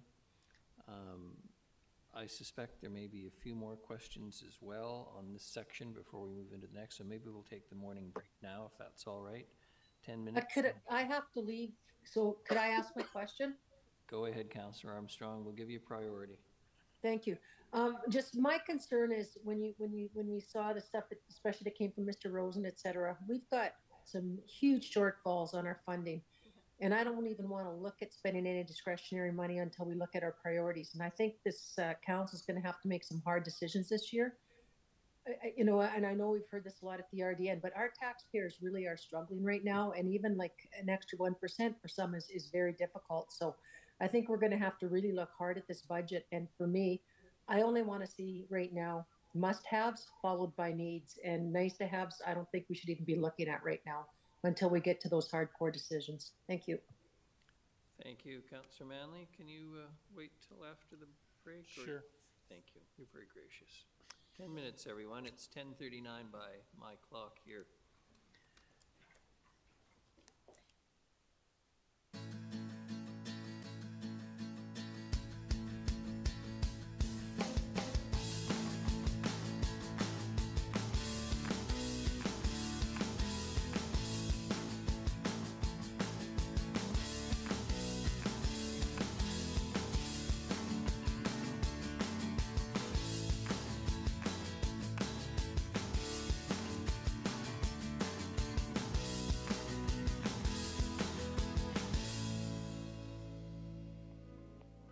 Around every corner and under every corner, the city has assets, infrastructure that quietly adds convenience to our day-to-day living.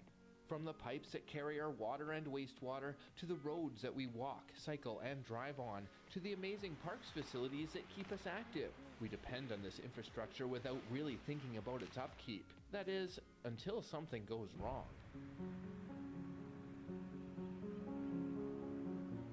In April 2020, the water main that runs beneath Bowen Road broke and burst in a big way.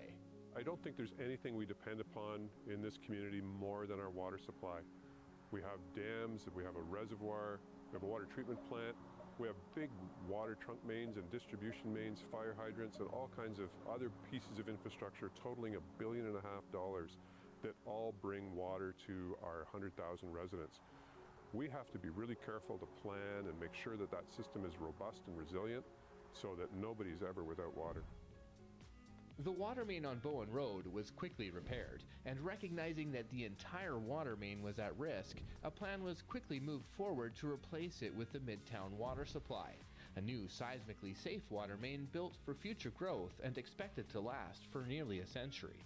A parallel and backup water main has also been installed and can be used whenever the main line needs repairs.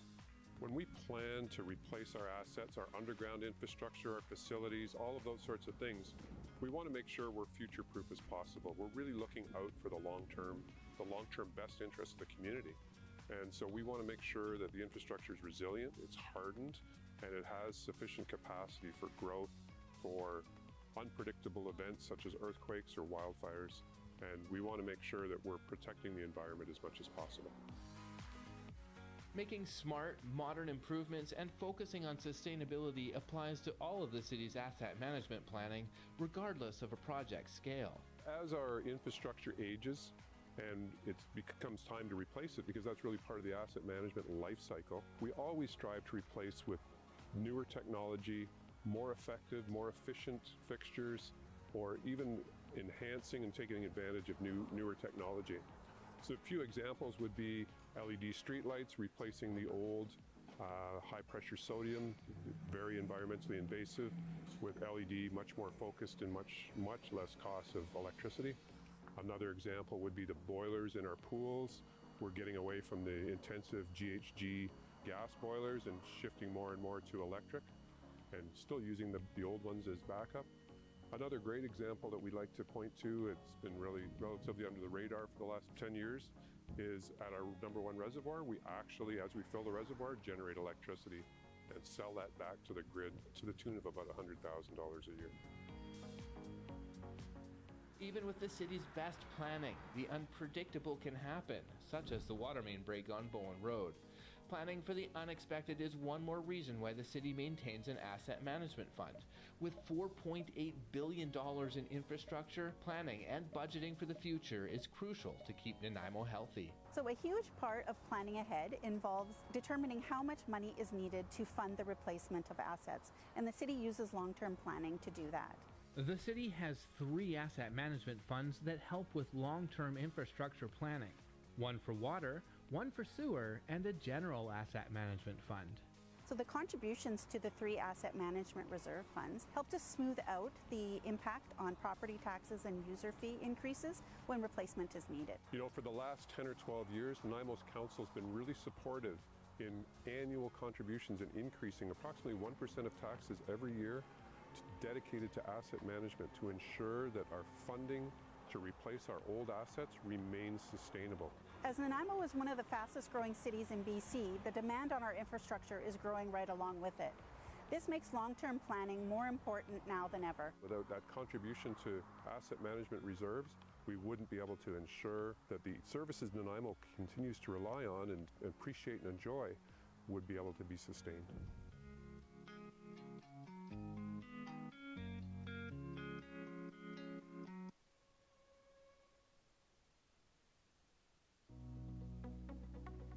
Starting up a short-term rental in the city of Nanaimo? From marketing to pricing to your business platform, there's a lot of pieces to the puzzle. One piece that you won't want to miss is your short-term rental business license. Puzzled? We're here to help. A short-term rental is the rental of a living space for a period of less than 30 days back-to-back. By following the guidelines of the Short-Term Rental Operators Guidebook, short-term rental operators may qualify for a business license without hurting the long-term rental market in Nanaimo. It's also about being a great neighbor. By getting a short-term rental business license, it's like saying, hey, I promise that my guests will have a dedicated... Right now, there's only 4 of us, 5, 6, bless you both, thank you, we do have quorum. Councillor Manley, please. Excellent, thank you, very gracious. Anything further that council wants to say at this stage? I am mindful, though, of what Councillor Hemmons had to say. We have a number of things to decide on this morning. Very concerning remarks for Mr. Rosen today, etc. So I don't know how much direction or comfort anyone can give at this stage, but if there's anything anyone wishes to say it now. Otherwise, we'll have to come back and do this again, so to speak. Ms. Fulla, we're not going to give you all the direction and advice you'd probably want to have this morning. Much appreciate all the work that went into this presentation from all members of staff, though very thorough, and gives council the information it very much needs. All right, we have no delegations. We are on to reports, and the first is the Nanaimo Aquatic Center, HVAC. Ms. Osborne. I was going to say, unlike Elwood Beach, who I quote from time to time, he used to say, more good news. Not necessarily more good news here.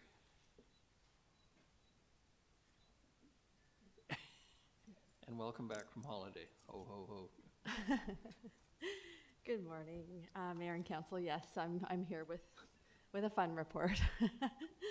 The purpose of the report before you is to seek the committee's support for an increase to the project budget for the Nanaimo Aquatic Center HVAC equipment upgrade. The Nanaimo Aquatic Center, which was opened in 2001, is a flagship recreation facility for our community, welcoming an average of 1,500 people a day for recreation, rehabilitation, exercise, socialization, and aquatic sporting competitions. The HVAC system to be replaced is required to ensure air quality and dehumidification within the pool area is considered fundamental to the operation of the facility.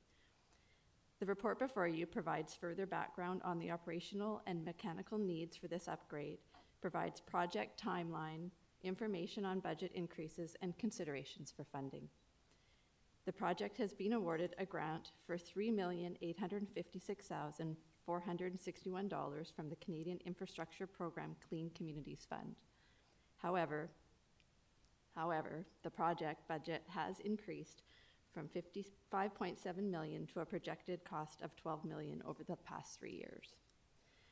The recommendation is that the Finance and Audit Committee recommend that Council increase the 2026 budget for the Nanaimo Aquatic Center HVAC equipment upgrade project by $6,740,951, funded by $1,500,000 from the Facility Development Reserve Fund and $5,240,951 from the General Asset Management Reserve Fund in the 2025-2029 financial plan.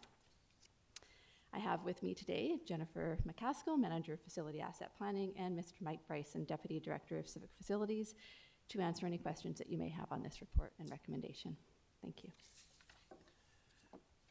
Thank you very much. Questions for Ms. Osborne? Councillor Perino. Thank you, Your Worship, and a question through you to Ms. Osborne.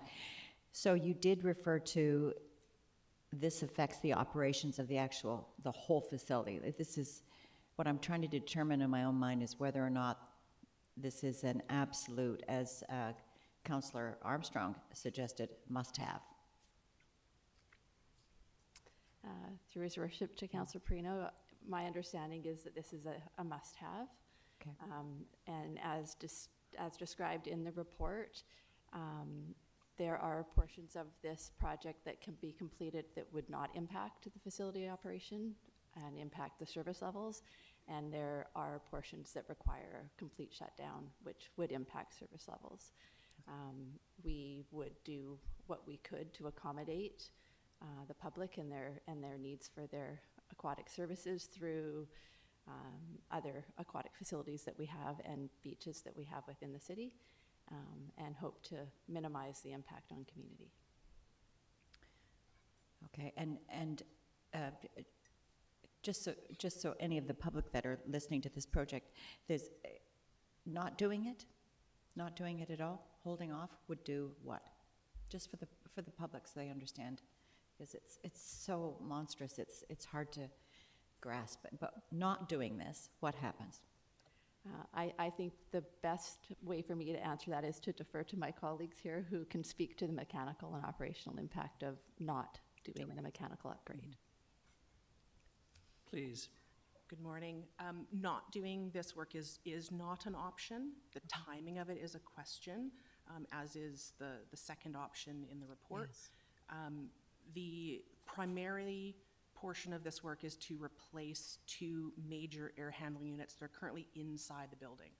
And for those folks at home, the kind of picturing it as a beeline size semi-truck inside the building, and we need to remove all of that and replace it. There's also quite a few hot water tanks, and we've got a lot of piping that needs to be done. So that's where the shutdown piece comes in. Yes.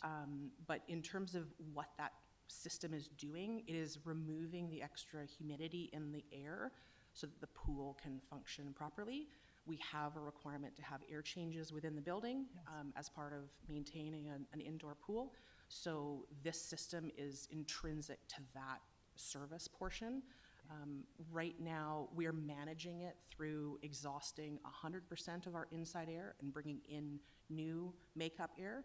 And what that does is it requires a lot of energy, because we then essentially open the door and throw it all outside and then bring in new, reheat it, and bring it into the pool space.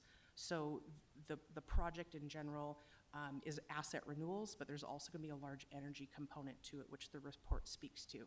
And that energy piece was what got us access to this grant, but the majority of it is asset renewal. Okay, thank you. Thank you. Councillor Himmons. Thank you, Worship. This is exactly why I couldn't answer the question about what we want to do next, because we have to take care of what we already have. So my question for you to staff is how, the difference between option 1 and option 2 is we could delay, but then we risk the funding. How much is the funding again? What is the portion of the project? Through the chair to Councillor Himmons, the funding of the project, we have a grant right now in the order of $3 million. We have a timeline to spend that money by the March 31st, 2028. And the equipment that I was just speaking about has a very long lead time. So one of the things that staff have looked at is, and the reason we're coming to you now instead of in the fall as part of the overall budget deliberations, is because we have a construction manager right now that is starting the process for procuring that equipment early so that we can run that clock out right now while we tune up the design and then have the project come through the building at a reasonable time that can be accommodated through the programming of the facility, because we do program it out quite far in advance for events and such.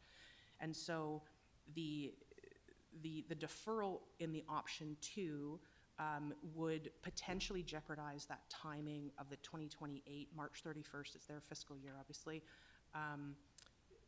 But we have reached out to the folks providing us with the grant, and they have said that there may be an option, if they agree with the reasoning, to extend that timeline.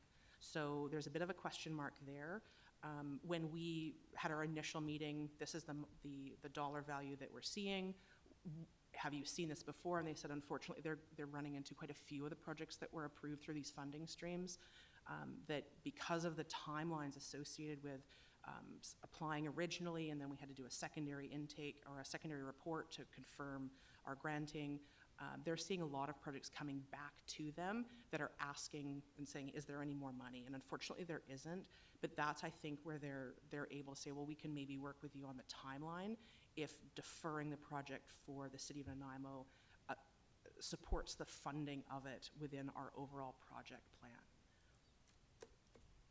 Thank you. I'm inclined to go with option one. $3 million is a significant risk to me if we lose that for a project that is unnecessary. I'm hearing this is an absolutely need to do, but I'm curious to hear from my colleagues on this one. Councillor Armstrong, please. Thank you. I agree with Councillor Hemmons. I think this has to get done. The other thing I worry about is if there is a failure or something that we're going to be looking at a WorkSafe complaint, knowing that we already know about it. So it's a necessity that has to get done, and I'm all in favor of option one. Thank you. Look, I'm sensing consensus on this. Would someone care to move option one? Moved Councillor Hemmons, seconded Councillor Manley. Discussion. You know, this is the kind of thing where the public says, you know, you're just spending money willy-nilly at the city and my taxes have gone up way too fast and too high and blah, blah, blah. And this is an example. This has to be done. We have a multi-million-dollar investment that is utilized by thousands of citizens week in, week out. We have no alternative. We do not control the marketplace in terms of what contractors are available or the supply chain. It's not like everybody working in Parks and Rec is getting a 10% increase this year in their wages, something we could control, arguably. We don't have control over how contractors are available, what expertise is out there, etc. For what it's worth, I'm not looking for sympathy from the public, but I'm certainly hoping that some people are listening and trying to understand the challenges that we face. I'm going to say what I should have said earlier this morning. Candidly, if the public wants to see a reduction in our costs, we need a good first-class recession so that the cost of all the contracts that we have to let when we rely on the delivery of services by the public sector would in fact be affected accordingly. Nobody wants a recession, but we need the facilities and we have to have these facilities, so we don't have much choice. Councillor Perino, then Councillor Manley. Well, you took away all the good responses. No, everything that you said is right. I shudder to think that we'll be closed for a minimum of 60 days.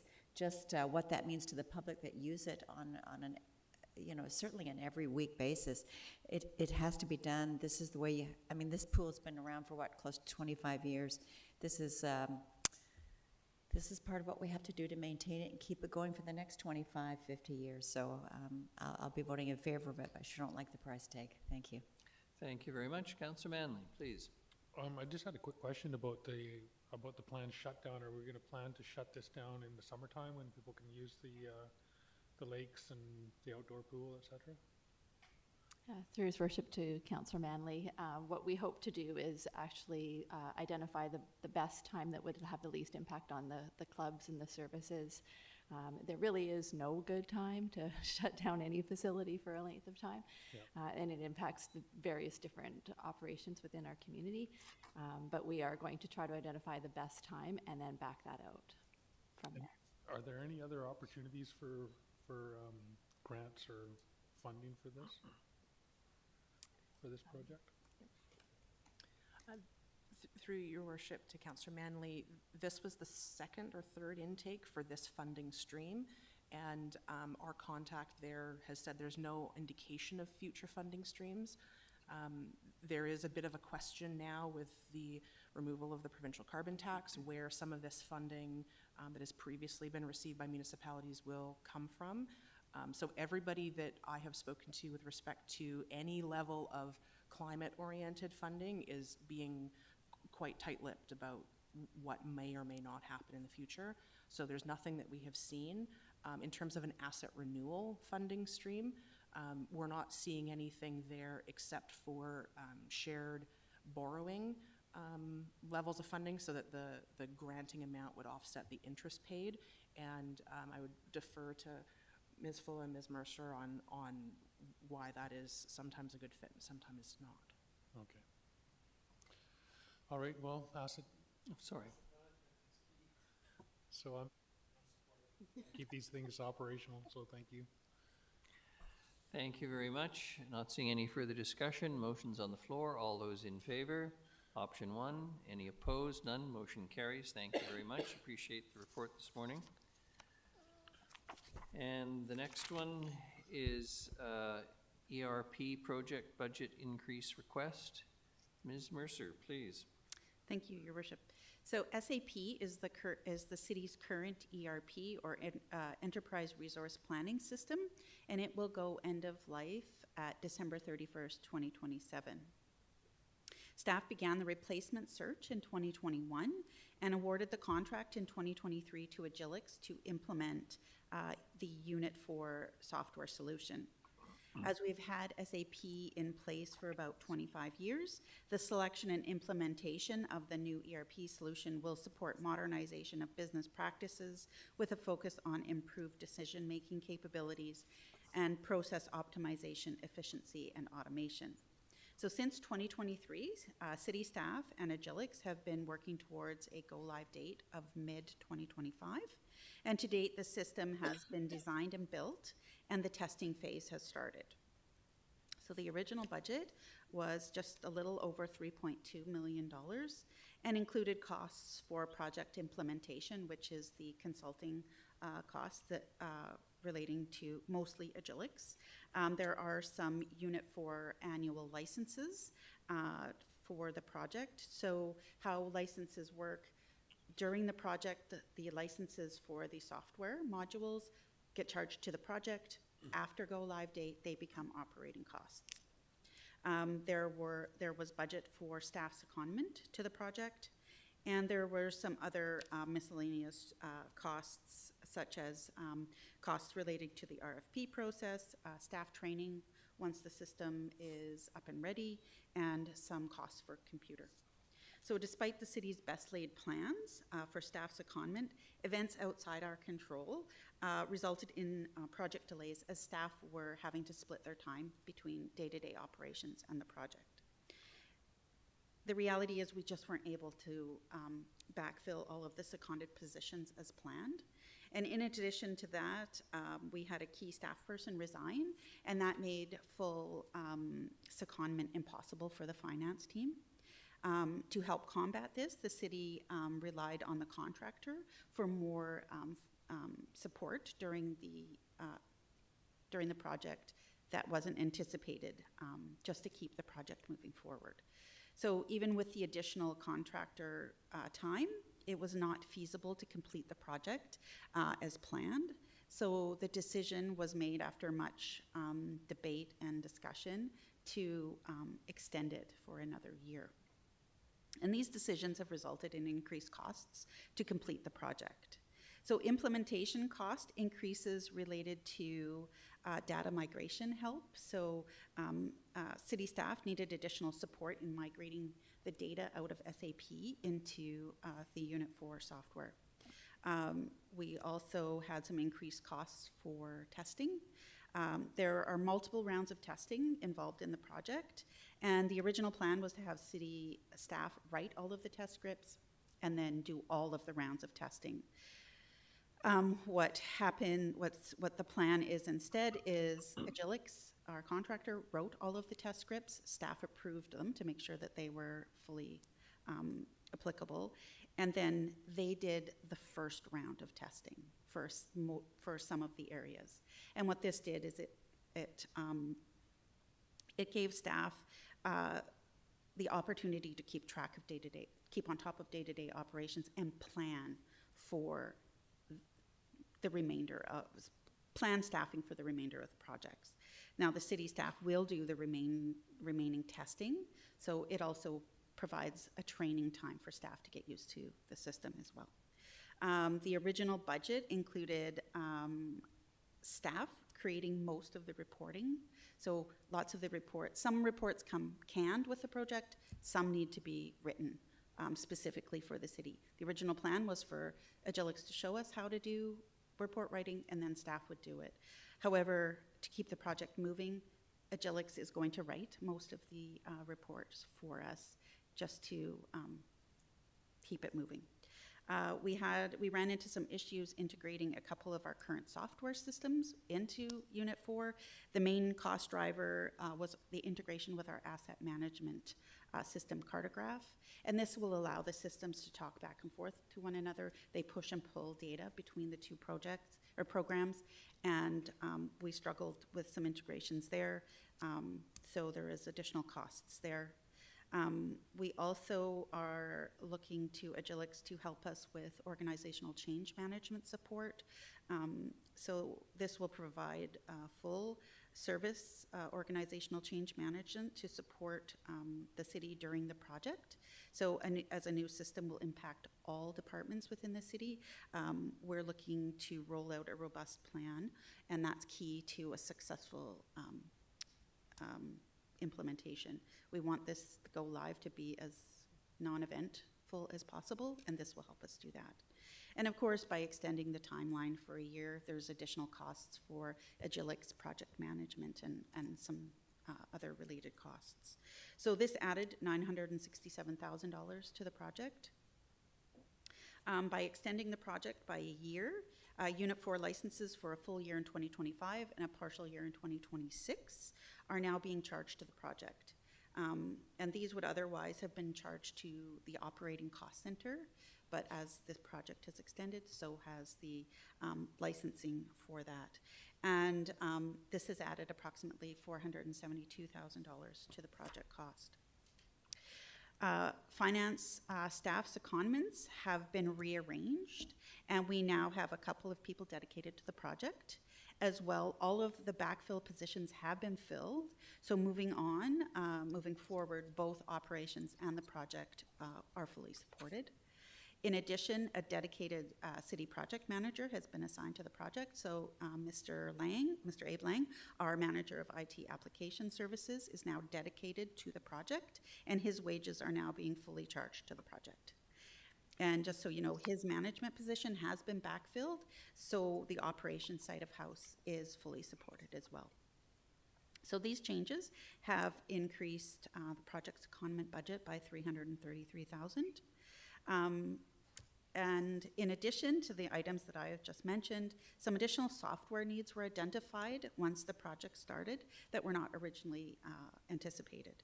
So the software was needed for issue management tracking as well as data migration from SAP to Unit 4, and this added about $145,000 to the project, as these are annual licenses. So the more years the project goes on, the more licensing costs we need for that software as well. So the net result of all of these changes totals an additional $1.9 million to complete the project is needed. And this does include some contingency, so we have built a little bit of contingency in there. So barring any unforeseen issues outside of the city's control, this budget should be more than sufficient to complete the project by mid-2026. So the funding for this ask is split between 2025 and 2026 and would be fully funded by the General Asset Management Reserve and IT Reserve funds. So Mr. Ng and Mr. Lang are here to answer any specific questions you have about the project. Thank you very much. Councillor Perino, please. Thank you, Your Worship, and a question through you to either Mr. Lang, maybe Mr. Ng, I'm not sure. Is this our entire software system for the city? I'm trying to think of, it's hard to explain what this does. I know it's software, but is it in our entire system? Is it just the financial system? Is it 2 seconds? Can you give me what it? Through the chair, it may take a few more than 2 seconds, but I would argue that this is the most important software system that the organization has. This software system is responsible for all financial processes, so all the reports that are presented to you, responsible for all the payroll systems and processes, responsible for all the procurement activities, as well as responsible for staffing and HR functionality. It also has connections as we, sorry. No, that's helpful. That's helpful. Keep going. So, and then as Ms. Mercer had mentioned, it also has capability of linking into our asset management software. So now it's a push-pull. So the information that comes from our asset management software, the time spent on a particular device, the cost of a particular device, the maintenance of a particular device, the depreciation, et cetera, all flows into this one tool.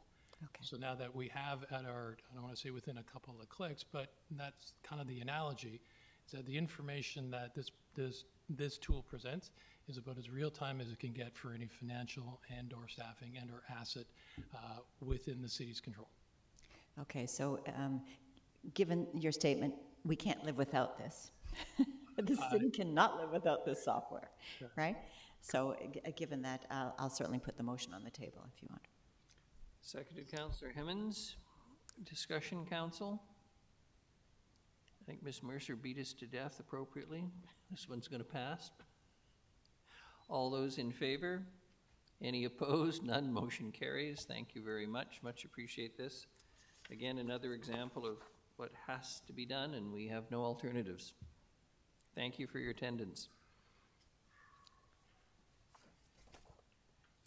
And the next is the Nanaimo Curling Club assessment.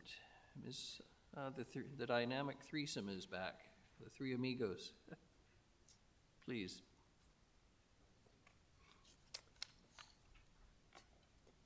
At the June 19th, 2024 Finance and Audit Committee meeting, Council directed staff to conduct a condition assessment of the Nanaimo Curling Club to determine its present condition and any significant remediation required to maintain service levels.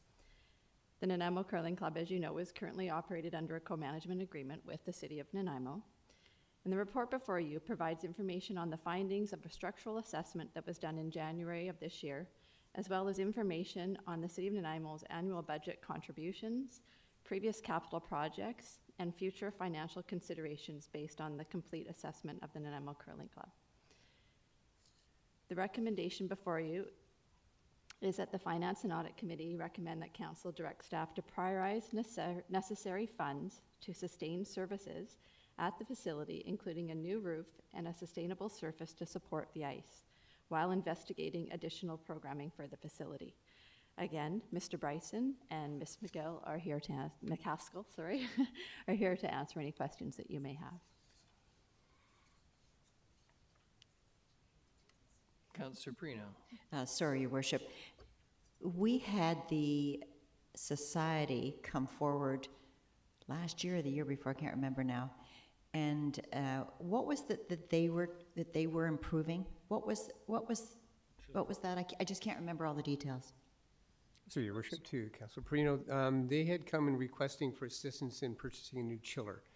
It's a heat transfer unit that transfers, removes cold from the brine, which is a product that goes underneath the pad and freezes the ice. Yes. So this does not affect what we're being asked for today. It's nothing to do with it. Correct. This is more of an assessment of the entire facility. Gotcha. That was a major component of the refrigeration system. This discussion is more about the envelope of the facility, the roof in general, or roof in particular, and also the slab, the concrete slab that holds the ice surface. Yes. Thank you. Thank you. Councillor Manley, did you wish to speak? You're just telling me I've got your mic on. Yeah, my mic on. Thank you. Councillor Hemmons, please. Thank you, Your Worship. Just for my own clarity on this, was it the society that requested the condition assessment, or was it council that requested staff to go do the condition assessment? I'm curious, I think following on Councillor Perino's question, we have a number of facilities that are co-managed with societies and organizations, and I'm wondering how we build the queue of capital projects. Like if the art gallery came forward and said, can we please have a condition assessment, and that condition assessment surfaced something like this is, like how do we manage that? So I think my first question is, was this a request of the society or the user group? To Your Worship, to Councillor Hammonds, it was a request from council to go ahead and look further into the facility. The initial work was done by Ms. McCaskill in the condition assessment report, or through asset management. The facility portfolio has been reviewed in general, so we have kind of gone through and looked at a number of the larger facilities to get a good understanding of their current condition. And so that was started back in 2019 and has kind of progressed through. At the time, if I recall correctly, at the time of the society coming for the chiller, there was an additional ask by council, as Mr. Bryson has said, to just get a good feel for the overall needs of the facility.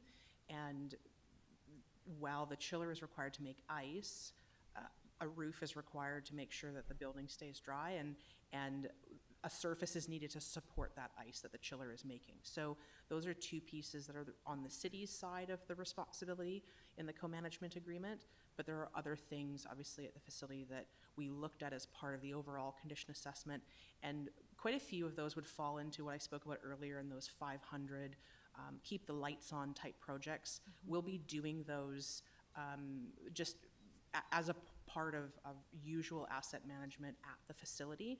But these two obviously are a much bigger ask and a much bigger investment into a facility that is currently being primarily used for curling. Thank you.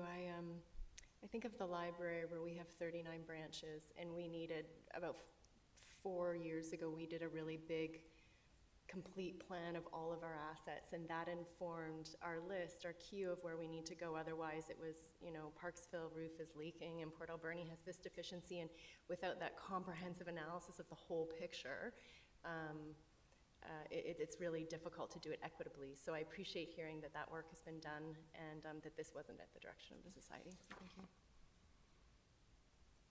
Councillor Gesselbrock. Thanks. So, just for clarity on the motion, this would be sort of giving direction for staff to pursue the upgrades. That would be roughly around $4 to $5 million. Ms. McCaskill. Through the chair to Councillor Gesselbrock, yes, the option one as recommended is intending to get a feel for council's commitment to the facility overall. There is, as Mr. Weinrich spoke about, a good number of members, but we also just spoke about 1,500 people per day using the aquatic center. So kind of tying in with what Councillor Hammonds was just saying, we have a very broad portfolio that does need a fair amount of investment just to keep it going. And so as facility asset planning works through the facilities, we've got condition assessments, but we also have a question of the criticality of the facility in its delivery of services to the community and the number of people that serves, and how is that determination of where the money goes and where the priorities sit within that organization. And so kind of what's talked about in the report is there has previously been a number of priorities that suit the organization's strategic direction and council's vision better, and that has caused this particular investment to be sat in the backlog portion.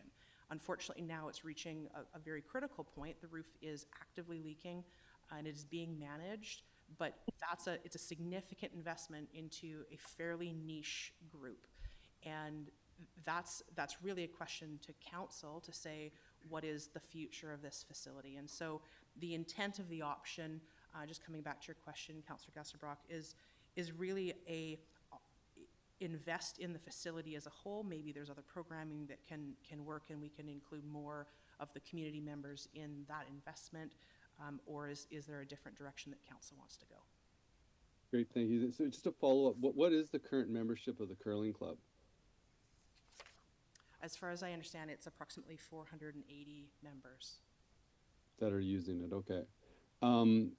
Yeah, I mean, that's a really difficult determination to make, is like, you know, for the level of users, the degree of investment into the group. And, you know, I don't curl myself. I know, you know, a lot of my friends' parents are big curlers, and I know that was, you know, quite a tight-knit community, and you know, with really good recreation. And I do have concerns, you know, just, you know, all the other level of priorities in terms of the number of people that would be benefiting from that scale of investment. And you know, looking at the location of that site, and you know, the need for other services, like I think of the shower program, like in terms of that area. And I'm curious, like, if we invest into this building, will part of that look at like how can we use this building for a wider use in the community? And I would specifically, I know there's a big struggle, and I know this will be very controversial, but when we look at sort of the homelessness situation and the need for a resource hub, and the use currently of like Caledonia as a shower program, and that is not suitable for that, I'm just like, can that space be utilized for multiple user groups without, creating conflict and being able to maintain the services for the curling club. Like, I'm not sure how often that building is used for curling. Like, is it in the evenings that the activity occurs, and then there's like tournaments and that, or I'm not very aware of like the usage of that building. But I think further investigation into what other usages we could put in there or support would be, I'd appreciate that. Thank you. Thank you. Councillor Thorpe, then Councillor Armstrong, and then Councillor Manley. And then Thanks very much, Your Worship. Through you. Yeah, for me, this is part of asset management. This is a major piece of city infrastructure which provides a benefit to our community. And as I read the report, it seemed to me that we have basically, I don't like to use the word neglected, but we have underfunded the asset management of this facility for many years. And now we're at a point where we either need to recognize that it should be put in a priority list and start to address some of those crucial needs, or we make a decision to just give up on it and ignore it, put no more money into it, and then have to deal with emergencies as they occur. And I guess my feeling is I think we should be doing responsible asset management and as the report says, looking at additional ways the club could be used during the off-season perhaps, but at least start to address the major critical shortcomings in the structure of the building. And I'll just pass along this. I sit on the 55 plus games board. That competition is being held this coming September. Curling is part of that, and curling, of course, was going to be held at the Nanaimo Curling Club until we found out that the club, because of the antiquated equipment they have, would not be able to get the ice cooled and in earlier than they normally would do to be able to host the curling. So as a result, the curling part of the 55 plus games has been moved to Parksville. Quite frankly, I find that embarrassing, that our city is hosting a major event and our facility is not even able to be part of it. So I guess I know where I sit on this, and I would encourage council to start to put this on our priority list and make the necessary adjustments that we need to as far as funding. Thank you. Councillor Armstrong? Thank you. I agree with what Councillor Thorpe said. I think curling's it's a growing sport. It's one that a lot of seniors use, and we don't have a lot of stuff that seniors can do in our community. It's a way for socialization. I do know I've been to many functions in the upstairs room for nonprofit groups, as well as weddings are hosted there and other stuff. So that space is utilized more than just for curling. And it definitely, and perhaps Councillor Thorpe can help me with this, but I believe that the curling club raised quite a bit of money in the past to build this building. Is that correct? Do you know? If I may ask Councillor Thorpe that, because I recall Mr. Harding mentioning at one point there was some funding from citizens groups to help build, but I could be mistaken. If I may, Your Worship, yes, Councillor Armstrong is correct, and that was back in the 60s. It was a community-led initiative to build the facility. Yeah, so it's not like some of these ones where there hasn't been any community involvement. There's been a lot of community involvement, and for me, I think it's very important for us to fund this. It is a critical piece of infrastructure. We've had provincials held here at different times, and I think it's really important to get this fixed properly. Thank you. Thank you. Councillor, actually, in order, fairness, Councillor Perino, then Councillor Manley. Thank you, Your Worship. Further to Councillor Guestbrook's comments, there are about 480 curlers, right? Well, I've got to tell you, I've spoken at the upstairs center there several times over the years, and there's at least that many people that are involved in different clubs that use it. You got to see the quilters there. The place is absolutely jammed to the rafters. This is a very important facility on so many levels. My concern was it was built in 1964. I want to make sure that we are doing the work that maintains the building. I guess what I'm trying to say is it still important to maintain the building given the age of the building? Because we need this. We absolutely need it, not just for the curlers, but for everybody else who uses the facility. But is this something that we should be reconsidering because of the age of the building? That's my question. Through your worship to Councillor Perino, the assessment that we got back from the contractor showed that the structure itself is actually in fairly good condition, quite good condition. There was some concerning areas that we had seen where there was cracks that you could actually see through the entire wall. But they were also looked at in 2015. They haven't changed one bit. So there are some maintenance issues that we could take on to keep that building in a better condition. The major ones that we're concerned about are definitely the roof, because it is 11 years past its recommended lifespan, and the pad, the concrete pad, because it does have surface cracks. There is one brine leak that's being managed, and there's a slope to the pad, about 2-inch slope.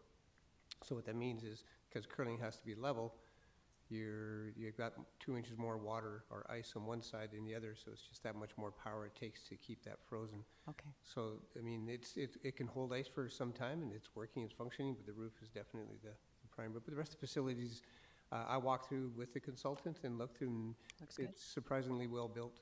Okay, it is well built. Given that, and I appreciate hearing that, given that, I'll move the recommendation, Your Worship. Do I have a seconder? Councillor Manley? Can't live without this one. Can't live without this building. I'm telling you, it's not. Sorry, the curlers need it, but also this huge community support for this. The people that use this, it's massive, massive. Thank you. Councillor Manley, please. Thank you. Well, I'm sure there's lots of buildings we could live without, but it is asset management, and I do support it. I'm not a curler, but that doesn't matter. I'm not a hockey player. That doesn't matter. I don't go to the pool. That doesn't matter. People use these facilities.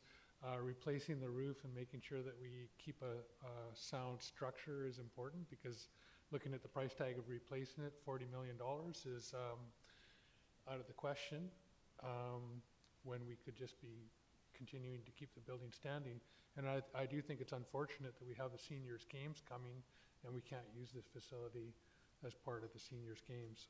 And I thought that was the objective behind funding the chiller originally, was to try to get this building up and running in time for the seniors games. So I find that unfortunate, but I don't want to see this asset deteriorate. And I have been to events in the upstairs area, and I think it's a great community amenity, great community space, and if we can find more uses for it to keep the building occupied and busy for other community groups, then great. Awesome. I'm all for it. Thank you. Thank you very much. I'm not going to gild the lily too much this morning, but various councillors have pointed out that many organizations use this facility, including the quilters. I was there a few weeks ago for what I will call the Mr. Nanaimo Judo's celebration of life. Mr. Nomura, Kioi Nomura, very popular, filled premise, etc. Yes, it's a tired old building, but we're not going to be building a new one. We are a growing community. Curling is very much a very Canadian sport. It is something we pay attention to. 480 active curlers, let alone all the others who come and use it and visit, and the various events held there. We don't really have any choice, so I'll happily support the motion that's on the table. If no further discussion, all those in favor? And any opposed? None. Motion carries. Thank you very much. The next is the Community Watershed Restoration Grants 2025. Ms. Osborne, please.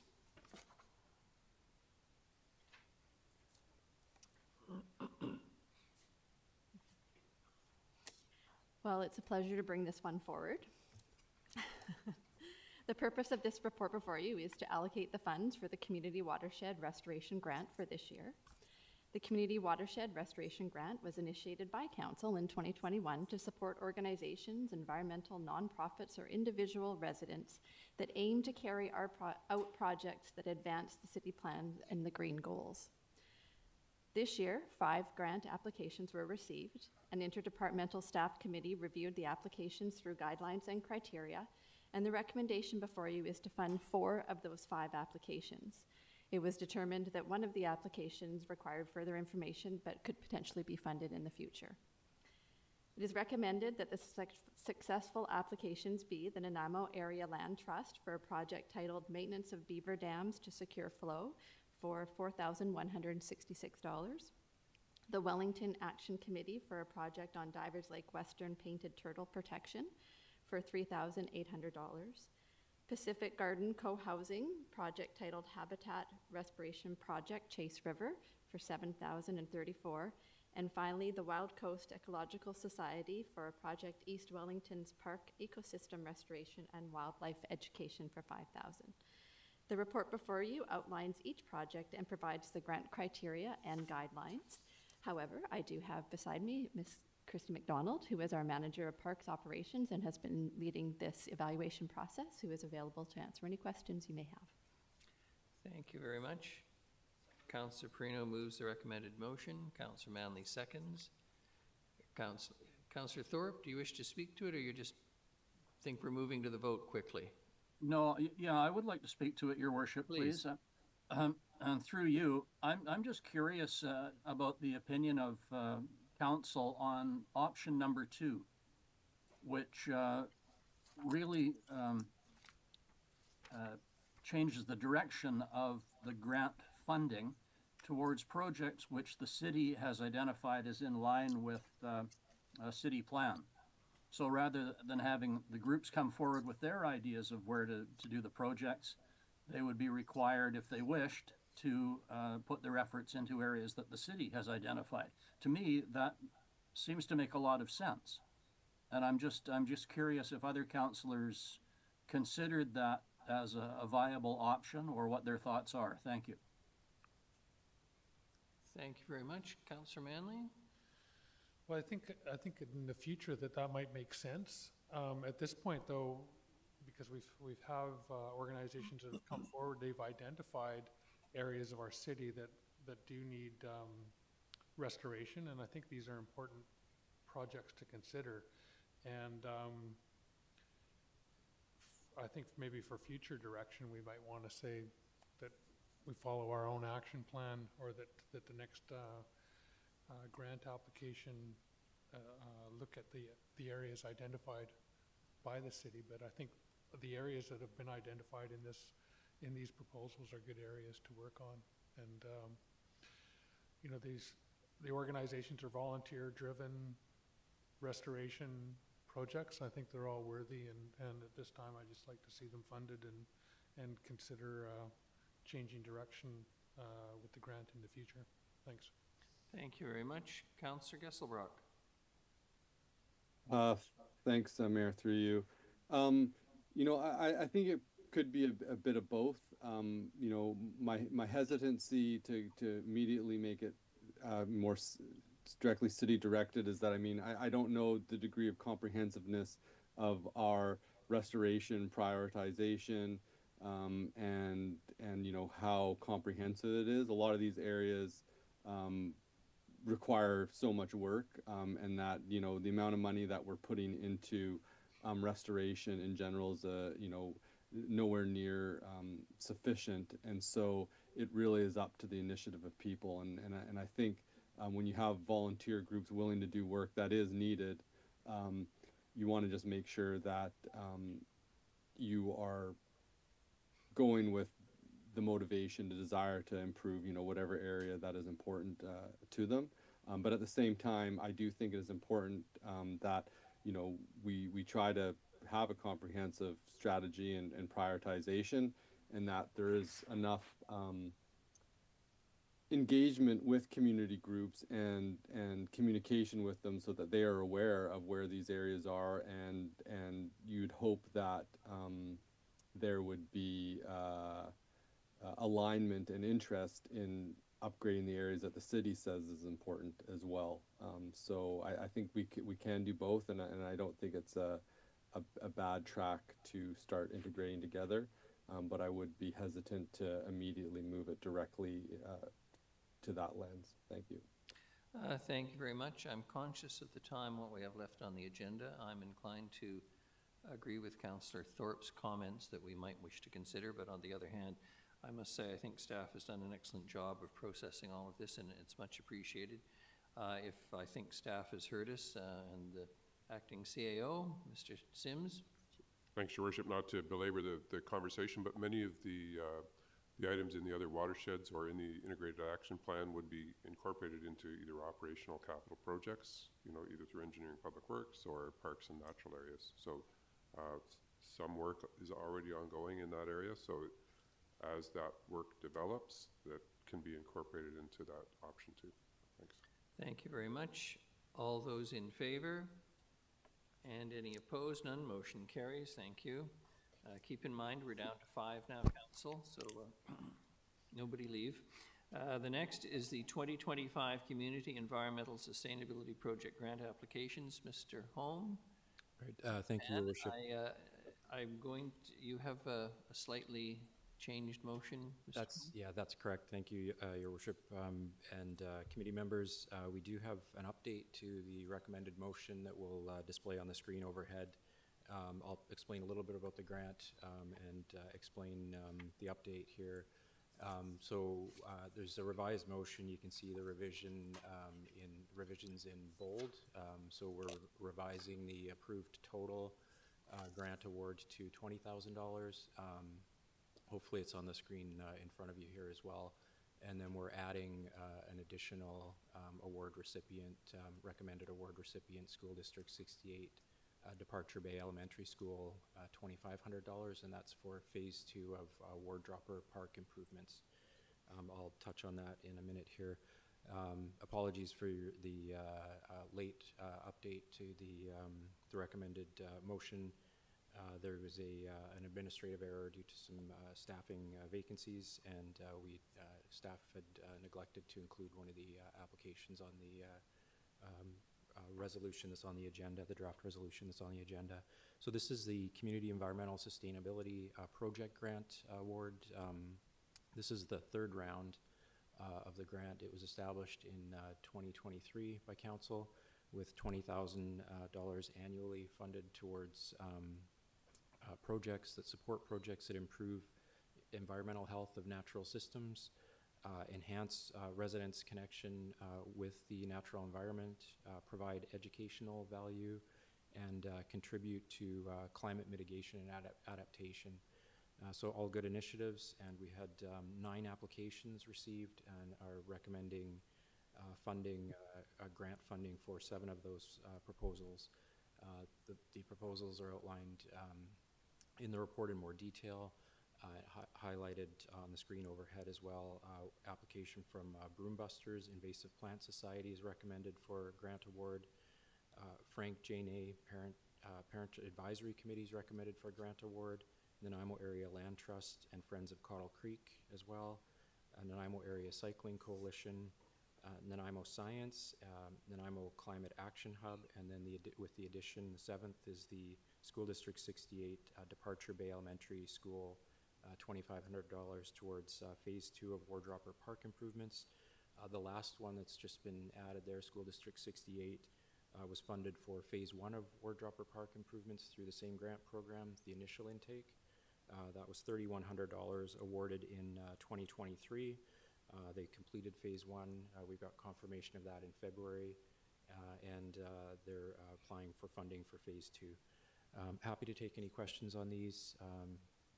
As well, there's more detail in the report, and Ting Pan, Manager of Sustainability, is available as well. Thank you.